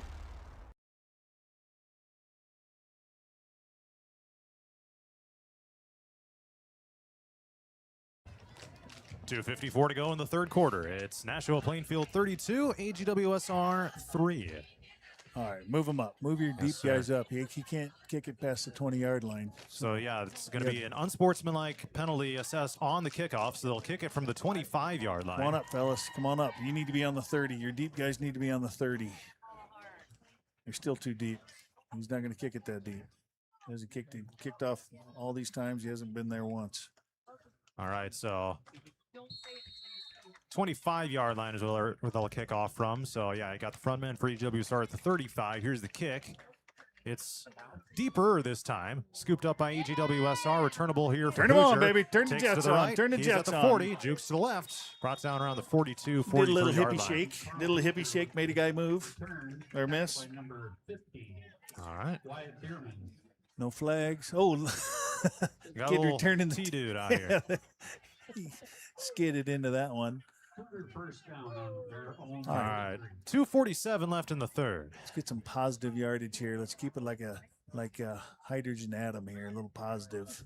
Every yard, every play positive. First down and 10, AGWSR, their own 43. I'll go under center now, this time with Dennis. Hand off to the halfback, and Scallon got off the ball. Got back to the line, then lunged forward to the 45. So a couple yards on the ground there that time. And they haven't gone to Eli Holmgard at all in the second half. We're getting after them. They got two guys slow getting up. So they'll blow it dead now. There's nothing dirty going on whatsoever. I haven't seen any cheap shots thrown. It's been a real clean football game as far as competition-wise. 70 coming in. 70? He's not 270 pounds. AGWSR's got 15 carries for 8 yards. Second down and 8 at the 45-yard line in their own territory. Now 2x2 receivers and Boozman motions right. Counter. Nice play. Run Nice play. right, Yes. Scallon to the 50. Gains 5. It'll be 3rd and 2 coming up. Nice design play. Got the eye candy going one way and the ball going back the other way. Nice job. It's like sprinkling a little hot pepper on stuff. Just make you sneeze, make you blink a little bit. That'll make it 3rd and 3. All right, again, stay positive here.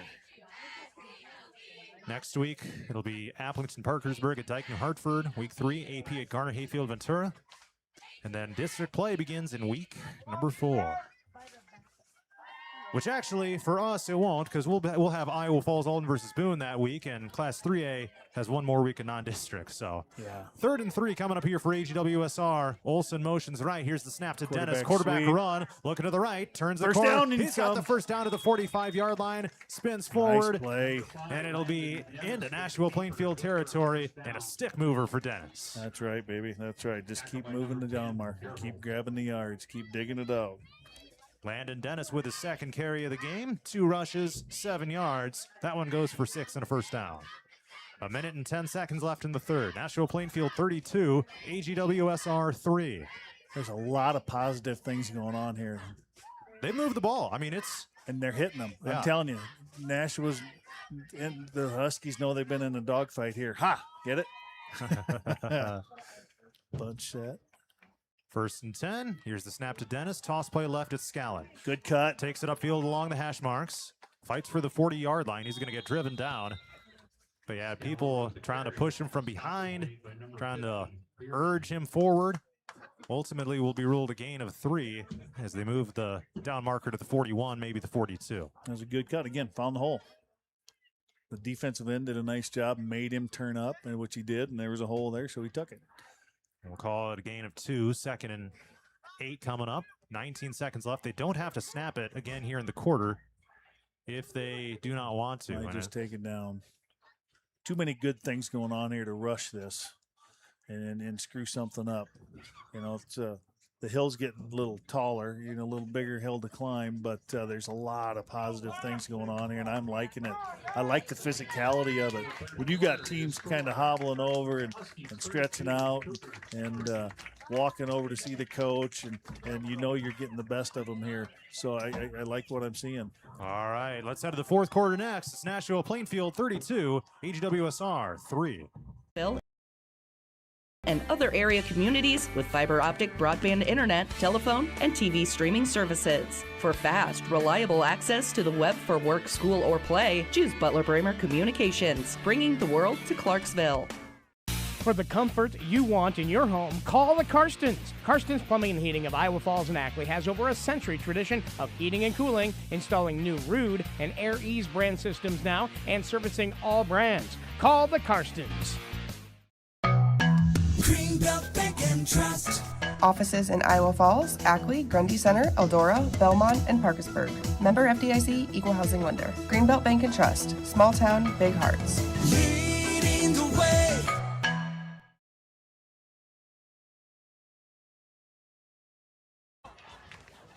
Let's head to the fourth quarter. Nashua-Plainfield 32, AGWSR 3. John Mowinkle, Brian Benning with you here. Cougars have a 2nd down and 7 coming up at the 42-yard line in Nashua-Plainfield territory. We'll call it 2nd down and 8 to be a little bit more exact than the scoreboard is. Pistol formation here for Landon Dennis. 2 receivers left. Ice Hand left, off side. positive Brady Abbas yards. on the carry. Takes it for about 2 or 3. So Brady Abbas gets his 4th carry of the game. I'd be half tempted to hit a little fullback out here. A little play action pass. He's now got 4 rushes for 1 yard. It's been tough sledding in there, man. Yeah. AGWSR as a team, 19 carries for 24 yards. And now it's 3rd and 5. Landon Dennis passing is 5 for 12 for 56 yards. 55 yards, 3 interceptions. You've got the run established. See if he's thinking play action pass. Out of the pistol, here's the snap to Dennis. Handoff Abbas. Positive yards kind of again. Slides the hips. He's shy of the 1st down, but only by about a yard or 2. Again, tough sled, man. He's knifing right in there. Like a hot knife through cold butter, baby. Another gain of 3 yards that time. And it'll be 4th and 2 now for the Cougars. Need to get it to the 35 of Nashua-Plainfield. And no reason to not go for it here. Early in the 4th quarter, 10:48 and ticking to go. Tell you what, the offensive line is taking, offensive and defensive line has been doing a great job this second half. They played a much better second half than they did first half. Just getting used to the system, I don't know, but they're looking a lot better. Here they go, going for it on 4th and 2. Now Dennis looks over at the sideline. Looks like they probably went for the 3-hut timeout again. And they use their first timeout here of the 4th quarter, that is. 10:28 to go. Nashua-Plainfield 32, AGWSR 3. Well, Benning, looks like the Cougars are probably going to come up on the short end tonight. You know, there's still 10 minutes left, but man, you can definitely tell that this is a team that wants to win games. They're showing that they care, man, and that's what you need, especially with a first-year head coach, Mikhail Eisentrager. Man, you can tell he's going to move this thing in the right direction. Even if it's not going to show tonight on the scoreboard, this is a team that's moving forward. And that's a tough sell, but the kids can see this. This is something you can show them on film. This is positive stuff. This is good stuff, and then that stuff that happens here in the field carries over to the school, and you get a little excited to see them on Friday night and see the football players in the hallway and so forth. So there's a lot of great things happening here. I'm excited for them. All right, timeout is done. Each team has 2 left. Cougars will see if they can get a nice surge up front here and move the chains on a 4th and 2 at the 37-yard line of Nashua-Plainfield. Now they'll go back to the pistol with 2x2 receivers. The clipsy dipsy doodle, maybe. Here's the There's snap the to clipsy, Dennis. there's the Look at a dipsy. pass. Screen Throws over pass. the middle. Oh! Incomplete. Trey Seiton was an intended receiver. Great coverage from behind as Miles Carpenter was there to jar the ball loose right at the last second. Offensive coaches, their offense is saying that was pass interference, and defense is saying that's great coverage. That was a good play both sides. Well, AGWSR turns it over on downs back to Nashua-Plainfield, down 32-3 with 10:22 to go in the game. Cougars will host West Hancock next week in their home and district opener here in Class A District 2. So you got 2 really physical teams to start off the season. Definitely a good test for the Cougars. You know, you come off of this game, you're maybe a lot better prepared to face this team like West Hancock next week. Well, you're going to have, West Hancock's been a handful for the last couple of years, you could say decades. But this should be some excitement to come to practice on Monday. Hey, we got a game. Oh, so we got a flag in here. But yeah, give them a good reason to show up to practice and say, hey, we got a chance. You know, we win or lose, we still going to do some good things. We're still going to do what we want to do. Yeah. And in time, you know, maybe not this week, maybe not next week, but in time, this is going to pay off. We're going to be effective with this scheme, with the way we're blocking, with what we're doing defensively, and we're going to keep it simple, and we're going to keep it going the positive direction that it should be doing. And they're doing a great job. You know, it's going to be real easy to build on this. And, you know, moral victories is a moral victory is a moral victory. But it's more than that, because this is tangible. There's good things happening here, and you can see it. What they're practicing on the practice field is being seen on the game field. And that's exactly what you see on the field is what you see on the practice field. All right, so it was a holding call on Nashua-Plainfield, making it 1st and 22 of all downs and distances you can come up with. 1st and 22. Spot foul. All right. Oh, there was a kind of a bad snap again. They give it to Chino. He leaps over a man. Oh, he was almost off to the races, but right down from behind at the 45. Was that a rip and take? No, but Chima's out to the 45-yard line. Oh, flag down, coming back. This is kind of becoming unhinged. You get a big run like that, and then, yeah, Huskies are not confident that it's going to stand. They're marching backwards. You can't do that. Whoever did it, you can't do that. Let's see, they're still talking. Long time for a holding call. Is it motion? Is it too many guys in the backfield? Come on, spit it out. Spit it out. Again, Nashua's moving a direction for us. All right, here we go. Personal foul on Nashua-Plainfield. I didn't see it. Again, I'm not seeing any dirty plays. I'm not seeing any. It's another personal foul, but I don't know what that is, and I'm not seeing any jaw jacking. I'm not seeing any running the mouth, pointing the fingers or anything. It looks like a good, clean game up here. But obviously, you can't do whatever he did. Yep. All right, so that'll back him up to the 20, 30, 1st and 30. Where is the ball even at? Oh, maybe they haven't spotted it yet. They're still walking it off. He's standing on the 25. Okay, ball's at the 15. 45. 15. Oh, yeah, 15, sorry. It's a 1st and 31. Hand off right side, fullback. Again. It's Chima trying to bounce it outside. Still on his feet at the 30. Gets a good chunk of it back. He's going to be tired. Yeah. He's going to need an ice bath. Yeah. He's a and low. no flags this time. No flags this time. All right. 15 to the 27. That picks up 12. I'm seeing the Cougars are still playing within themselves. There's no pointing fingers. They all flying to the football as best they can. I like the attitude. I like their body language is positive, and that's great to see after a couple 1-7 years. All right, 2nd and 18. Nashua-Plainfield. You're going to hand it to him two more times and punt it. Oh, ball! There's a killer ball right on top of it. Yes, got it. It's going to be a loss of yardage. Picked up by Chima back at the 20-yard line and brought down by several AGWSR defenders.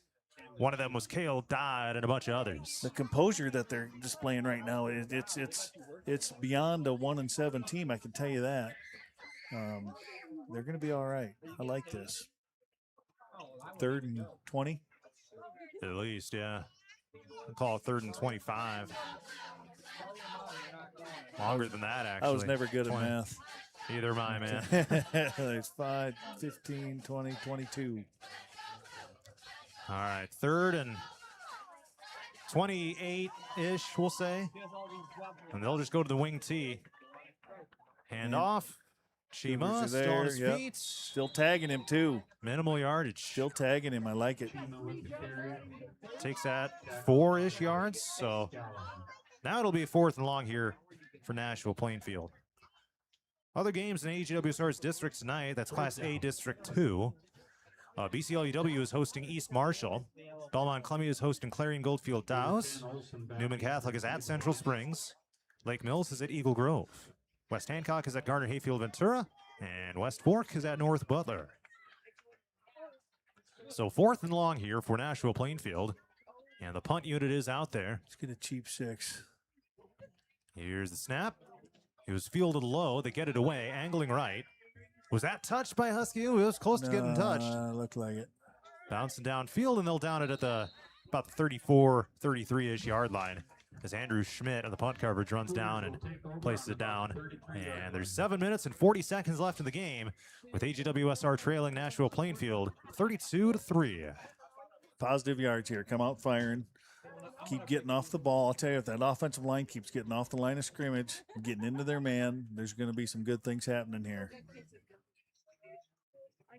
What can you do here in the final 7 minutes of the game to give you some momentum going into the week of practice and then ultimately into next Friday night's game against West Hancock on your home field? Well, you pick up your bags and you say, you look at what we did good and we're going to get better. I mean, there's a lot of good things happening. Just get better. Oh, here's some trickery as it's a sweep play to the right. Chicanery. And this will go backwards for a couple yards. Lane Olson goes for about -2. Trying to stretch him out, trying to get that to the sideline, and defensive end did a good job turning him up or making the play turn in and get upfield. And now we got some people hunched over in the AGWSR huddle. It's a lot of work out there, yeah. Well, and especially for those dudes up front going against these guys that are, for the most part, bigger than them. Yeah, that wears on you. We call that a mismatch. 2x2 receivers. Dennis out of the pistol. He's looking to pass. Steps up in the pocket. Throws it good over job, the middle. He's got yes. his intended receiver. First Carl down. Hoosier to the 45-yard line of Nashua-Plainfield. Good throw, good catch, nice route. Found the open spot, dropped it about 20 yards downfield, got a couple yards after the catch. We'll call it a gain of about 21 yards. Handled the pressure in the pocket real well, stepped to the left and up a little bit. Did a nice job. 21 yards to Carl Hoosier, his first catch of the game. See, running the ball will open up your passing game, and that's what happened right there. 1st and 10 at the 44-yard line of Nashua-Plainfield. 6.5 to go, 4th quarter. Here's the snap to Dennis out of the pistol. Rolls out to the right and looking downfield. Under pressure, gets rid of it. To the sideline, nearly intercepted. It was Colby Vance. Yeah, he was throwing that away. He was smart enough. He handled that well. I always told the kids, my quarterbacks, if something like that happens, you're rolling out, nobody's open, throw the ball at somebody on the sideline, hit him in the helmet. Yep. Just get rid of that thing. So clock stopped at 6:25 to go here in the 4th quarter, excuse me. And, you know, you look back at the last several years' results, I mean, just a total beatdown in favor of Nashua-Plainfield. And, I mean, obviously this score is somewhat lopsided, but not nearly to the extent as, you know, 53-0 like we saw last year. Pitch left Scallon, across the 45. It'll be about a 3rd down and 6 coming up after he gains 4. Yeah, this is a good football game. Yeah. A good football game. And again, you take 14 points off, you got 18-3. It may be one of the more entertaining 29-point games I've ever seen. Again, they've gotten better. That's what I like. See, they've gotten better this half. From the first half to the second half, they've gotten better. All right, it'll be 3rd and 8. Line to gain is the 35-yard line in Nashua-Plainfield territory. Motion man, that's Boozman. Counter. Hand yes, off, that's a good off play. The middle, good play lowers earlier. the shoulders, Scallon tumbles down around the 1st down line to gain. Now the question is where is the spot exactly going to go? Looks like he's going to be short. Yeah, we'll mark him a yard short. So 7 yards on the ground for Braden Scallon of AGWSR. Cason Scallon, excuse me. Yeah. You know, talking about us and math, you know, there's 3 kinds of people in this world. Those that are good at math and those that aren't. That's right. All right, 4th and 1 here. You've always got some wisdom to share with us, don't you? I got a lot of help coming at me tonight. A lot of help coming at me. All right, here we go. 4th and 1 Cougars. Side of the pistol. Same play. There's Scallon. Same play. Lowers the shoulders for a 1st down. He delivered the run, yes. To the 30. That's running the football. Running backs run the football. That was a football run right there. Lowered the shoulder, knocked one guy over, shook another guy, and went down fighting a third guy. Nice run. Great job up front. Ran the same play twice. Back to back. I like to see it. Yes, sir. Down to the 30-yard line of Nashua-Plainfield. 4:50 to go here in the fourth quarter. Cougars down 32-3. But putting a drive together here. They had a 35-yard field goal back in the first half. Let's see if they can put one in the house here. Yeah, take one to the barn, baby. Take one to the barn. Dennis to pass, looks left, sets the there it up is! deep, down to the corner. There it is! Yes! Caught! Touchdown AGWSR. There it is. Carl Hooger on the fly route down the left side. No and flags. Finally, We're they good. put one in the barn. There it is. That's a good one. That's well deserved. Well played tonight. They deserve to get 6 on the board that way.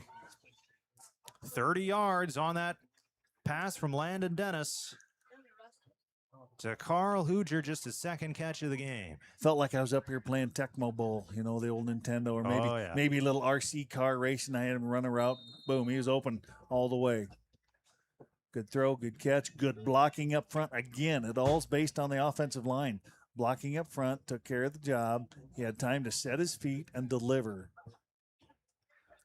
Let's see if they go for 2, maybe. Nope, they are gonna. Yep. They are gonna go for 2. Play clock down to 1. They got to snap it. They get it off. Landon Dennis rolls left. Good turns cut. it upfield. Fighting for the goal line. In for the 2-point conversion. Nice. I'll tell you what, I'm impressed with this team. I mean, it would have been so easy after the previous seasons, 1 and 7, to just throw it in early. They could have thrown it in early, but they're still out there fighting. And then they still, Nashville still got their couple of studs on the field too, and then a couple of studs that aren't on the field are banged up. I'll tell you what, this is if you're at home listening tonight, you got to get to the next game. You're going to see some good football. Oh yeah. Oh, let's see what else do we got here. Did not see a final score from that. They might still be in overtime between North Butler and West Fork. AP? Let's see. AP was up on Grundy Center 20-7 at the end of the third. Let's see if I pull up the stream here. Well, maybe. Here we go.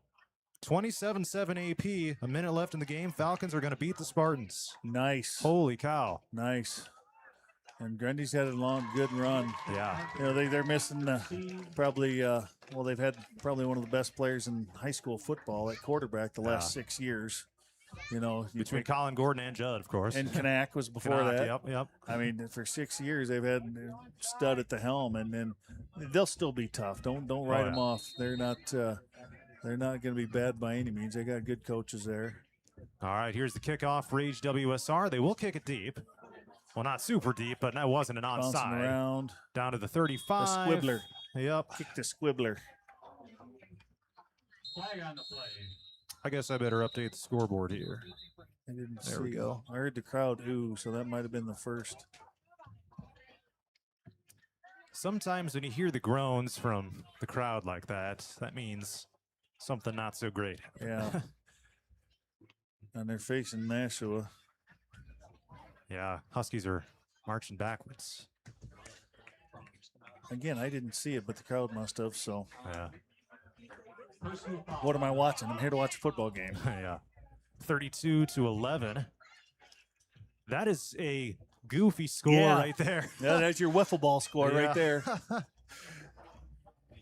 Might get high school football scoregami. I don't know. There's been a lot of high school games over the years, man, so I bet there's been at least 1 or 2 32-11 games in all of history, but you don't see that all that often. No. So 4 minutes and 20 seconds left in the fourth quarter. Huskies on offense here, starting at their own 20 after the penalty. It will be 1st and 10. Got some fresh legs coming in for the Huskies. Yeah, timeout. Yeah, fresh legs, new faces. They're getting a little frustrated with themselves, players. That's good to see. Cougars keeping their composure. So a new player is Tegan Meninga, or not, wrong side there. Ethan Franzen for Nashua-Plainfield, looking on the wrong side of the roster there. Long line of Franzen, played fast pitch with a couple of Franzens. Nice. They still have Gerhold at quarterback. let's see who else I saw. I think I saw number 6, Andrew Schmidt. So that's a new one for Nashua still out Plainfield. there. 51 the center. Yeah, they still got their ponies on the field. They got their big dogs out there. But yeah, man, this is going to be fun. You need to get out if you're at home. Get out and support the Cougars. They work hard. Oh yeah. It'd be a little easier to push them harder too now that they had a lot of positives happen here. It's as a coaching staff, you want to go back. You want to coach kids that want to be here. You want to coach the ones that are willing to go all out for you. All right, so they break the huddle here. Still got Gerhardt out there at quarterback. Fullback is a big diesel. All right, hand off. To him, yep. He'll be, that's Chima. He's got some room to run up the middle. He's got one man to beat. Here comes Hoosier again. Is he going to run him down? Oh, he angles to the right. Not going to get there. Dang. Great effort. You know that you sell out too. I mean, you're down these points and you sell out, and things like this are going to happen late in the game. And he sat out most of the third quarter, I think. Yeah. So his legs are as fresh as anybody's. Might be back of the coach's mind, all-state material at the end of the year, a lot of things like that. But again, great effort. He had two guys chasing him down. They're on his heels, that one jumping on his back, and he, swinging at the ball. He had to cut away from him. You can't coach that. You can't coach effort. And the kids are giving effort. They deserve to be recognized for that. PAT attempt coming up here for the Huskies. Snap, spot, kick. Oh, they got a good rush on it. Toe basher.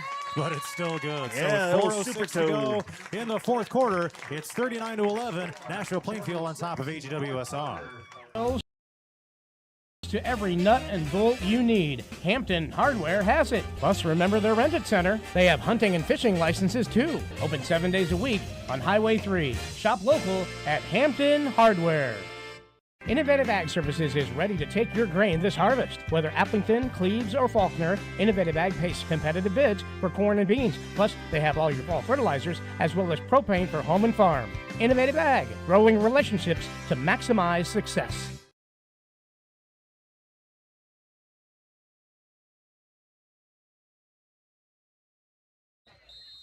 .406 to go in the fourth quarter. AGWSR trails Nashua-Plainfield 39-11 here in this week one matchup. John Mowinkle, Brian Benning with you here.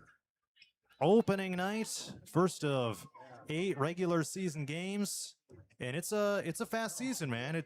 You snap your finger, holy cow, it's week 8 already. Yeah, it goes by so quick. The old adage, keep your nose to the grindstone, and then you look up and it's over. Yeah. So let's enjoy it while we can, right? Yeah, absolutely. I'd move your deep guys up, Coach. That might be something they notice on film. He hasn't kicked it past that guy. There you go. All right, it'll be returnable for AGWSR. This is Hoosier at the 20. Tuck it Turns away. to the left. Yep. Tries taking it up the hash marks. And driven back. The ball is out. No. Still down. He was down. Oh, so Well. Bell, the Mr. Flag Happy called him down. Good. Okay. Got a beanbag coming in like it was a turnover. Flag Happy says he's down. All right. So Huskies or Cougars, that is, will take over here with 3:55 to go in the fourth quarter, down 39-11. All right. West Hancock will visit Ackley next week.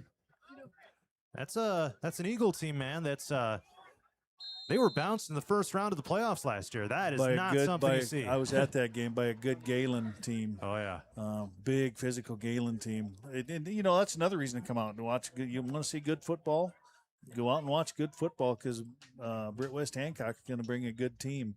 They know how to play the game up there. Here's the snap to Dennis. Delayed handoff, and this is busted immediately. That counter play that was worked back to back didn't work this time. Scallon was tackled by a law. Case and Scallon backwards for 2. All right. Stay positive. Come on, O-line. Keep getting off the ball. Get a little love for your running backs. All right. Move your feet. Lock on. Move your feet. This is where the fresh legs on defense Here's Dennis looking to pass left. Wide open. Onto the flats. That's caught. Shook it. Boozman Hot out there. pepper shake Nice. down the sideline. I was actually Lane Olson, not Boozman, but takes it down to the 45-yard line. Now, where did he step out? Yeah, it looks like he's a yard shy. Okay. By number 5, Jackson Hanson. So 2nd and 12 to 3rd and we'll call it 3rd and 1. Yep. So gain of 11 that time. Here we go. How about a little just dive play straight ahead? Everybody going north and south on an east-west field. That's right. All right, here we go. 3rd and 1. Dennis now under center. It's an I formation. 2 receivers right. Here's the snap. Fullback, boom. dive. Breaks That through, is a yes. first down. That is why you have a fullback on your team. Praise the fullback, baby. A little Tom Give it to me Raspin look all right day. there. Falling forward. That's a good fullback run. 3 yards, and if there was dust, there'd have been a dust cloud. Was that number 50 carrying the ball? No, Who I was think the it was fullback? Scallon. It was I think. Scallon? Okay. All right, to the 40-yard line they go. First down and 10, 3:18 to go. He's in played a good the game, too. Back to the pistol now. Landon Dennis. Hand off. That's Eli Homeguard back in the game. Got a Takes it yard. to about the line of scrimmage across for Positive maybe one. yardage. Yep. So, yeah, you have Tackle made by number 34. Eli Homeguard coming back in. He got 6 carries in the first half. If I'm not mistaken, that was his first rush of the second half right there. Oh, yeah, could be. I've been watching the line. Yeah. 2nd and 9 coming up for AGWSR with 2:40 to go in the game. Down 39-11. Still hustling up to the line. I like it. Dennis in the pistol, 2x2 receivers. Looks to throw, rolls Picked right. up the Sets rusher. the feet, throws over the middle. Oh, Intercepted underthrown. by Carpenter at the 50-yard line. Returning it to the 45 and brought down. Intercepted by number 21. Just underthrown. The guy was kind of like in the little pocket there and there had to be some people there in his line of vision because I don't think the quarterback ever saw him. All he had to do was step to his right and step in front of it. So, but he was open. Yeah. Kind of a little bit underthrown. Would have been at our receiver's feet. Well, 2:18 to go in the game, and Nashua-Plainfield, they can't quite kneel it out on this set of downs, but they're pretty close to putting this thing in the books. Please tune into the Coach's Corner coming up tomorrow at 10 o'clock a.m. on 99 The Wave, 8:30 on 104.9 KLMJ. And here we go. 1st and 10 here for the Huskies out of the wing T. Hand Hand off off right. fullback. This is a new guy in the game. Yeah, he was It's gonna supposed be to. no game. That was supposed to go up the middle. And Adrian it didn't. Albrecht in there for Nashua-Plainfield, a sophomore. Again, the D-line, nice job. They were supposed to go right up the A-gap, and D-line did a nice job plugging that. The linebackers bounced it out, and he had to run to the sideline on a dive play. Playing hard to the end. I like it. Yeah, so no gain on that one. 29 rushes, 338 yards on the ground for the Huskies. And they're 2 of 5 passing for 38 yards. 3 of 5. One of them was to us. Oh, yes. Minute 35 to go, letting the play clock run all the way There's down. that naked boot. Yep, good job. Staying home. Quarterback Stayed run. home all night long. And We got Jackson 3, Hansen goes 5, backwards 7 for guys right there. 7 Cougars around the football. I like it. Boozman there to help make the stop. Backwards for 2. After forward progress is emphatically halted by the AGWSR defense. Also stay tuned. After coverage here concludes, we'll have the Dale Howard Overdrive with Mitch Williams back in the studio hosting tonight and all season long. 56 seconds left. Play clock down to 7. Now it's Hansen under center in the wing T. Dive to the fullback again. Yep. Nice Oh, job. that was That's a a great wrestler tackle. double leg tackle right there. Clay Boozman That's a wrestler literally tackle. was a single leg takedown. No, that's a double. He had them Double. both up. Picked them both up. Nice tackle. Just nice tackle. That's how you teach it. And they don't have to snap the ball again. The game clock is about a second ahead of the play clock, so that is going to do it here for this game. It's 4th and 11, but not going to matter here for Nashua-Plainfield, as this one well played, both sides of the books. ball. Well, you know, I don't know what happened to those penalties, but whatever. I didn't see it. It was not anything but well played, both sides. Hats off. I mean, we had what, two penalties, one in the first half, one in the second.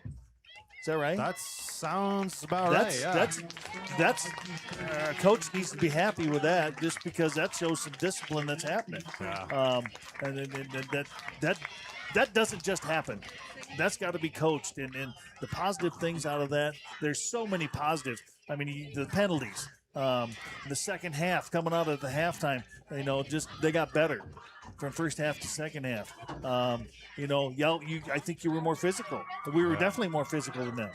I mean, they had guys banged up, hurting, and you hit them. And those are three positives. I mean, build on that. You know, it's did a nice job. They had some nice execution. You know, coach has got to find his own, what he wants to do, what he likes, and play with it from there. But it's well played. You know, it's they're going to be sad they lost, and they should be. If they're not sad, then they don't care. And you can't coach caring. So if they're not happy, that's a good thing. So let your sadness be a positive. Make that be the reason you go back. You got to get up and dust yourself off. There's too many positives that happened here tonight that are visible. Mm-hmm. I mean, it's just look at their body language. I mean, they're still walking tall. Yeah. They're still handling themselves. See, coaching staff is clapping their hands, going back to the huddle to the team. Man, they're gonna have a good year. All right, 39-11, Nashua-Plainfield defeats AGWSR. That's the final score. We'll wrap up our coverage here in just a minute. Savings Bank School Pride Debit Card. Choose from AGWSR, Dike New Hartford, or Gladbrook Rhinebeck. Every swipe helps support your local schools. Stop by any PSB location and get yours today. Member FDIC. See Barry and Tammy Hoffmeister at Farm Bureau Financial Services in Ackley for all your personal, business, and farm insurance needs, including auto and life insurance. Farm Bureau Financial Services. Check with the Hoffmeister office in Ackley. They make insurance simple. Butler Bramer Communications serves Clarksville and other area communities with fiber optic broadband internet, telephone, and TV streaming services. For fast, reliable access to the web for work, school, or play, choose Butler Bramer Communications, bringing the world to Clarksville. For the comfort you want in your home, call the Karstens. Karstens Plumbing and Heating of Iowa Falls and Ackley has over a century tradition of heating and cooling, installing new Rude and Air Ease brand systems now, and servicing all brands. Call the Karstens. Greenbelt Bank and Trust. Offices in Iowa Falls, Ackley, Grundy Center, Eldora, Belmont, and Parkersburg. Member FDIC, Equal Housing Lender. Greenbelt Bank and Trust. Small town, big hearts. Leading the way.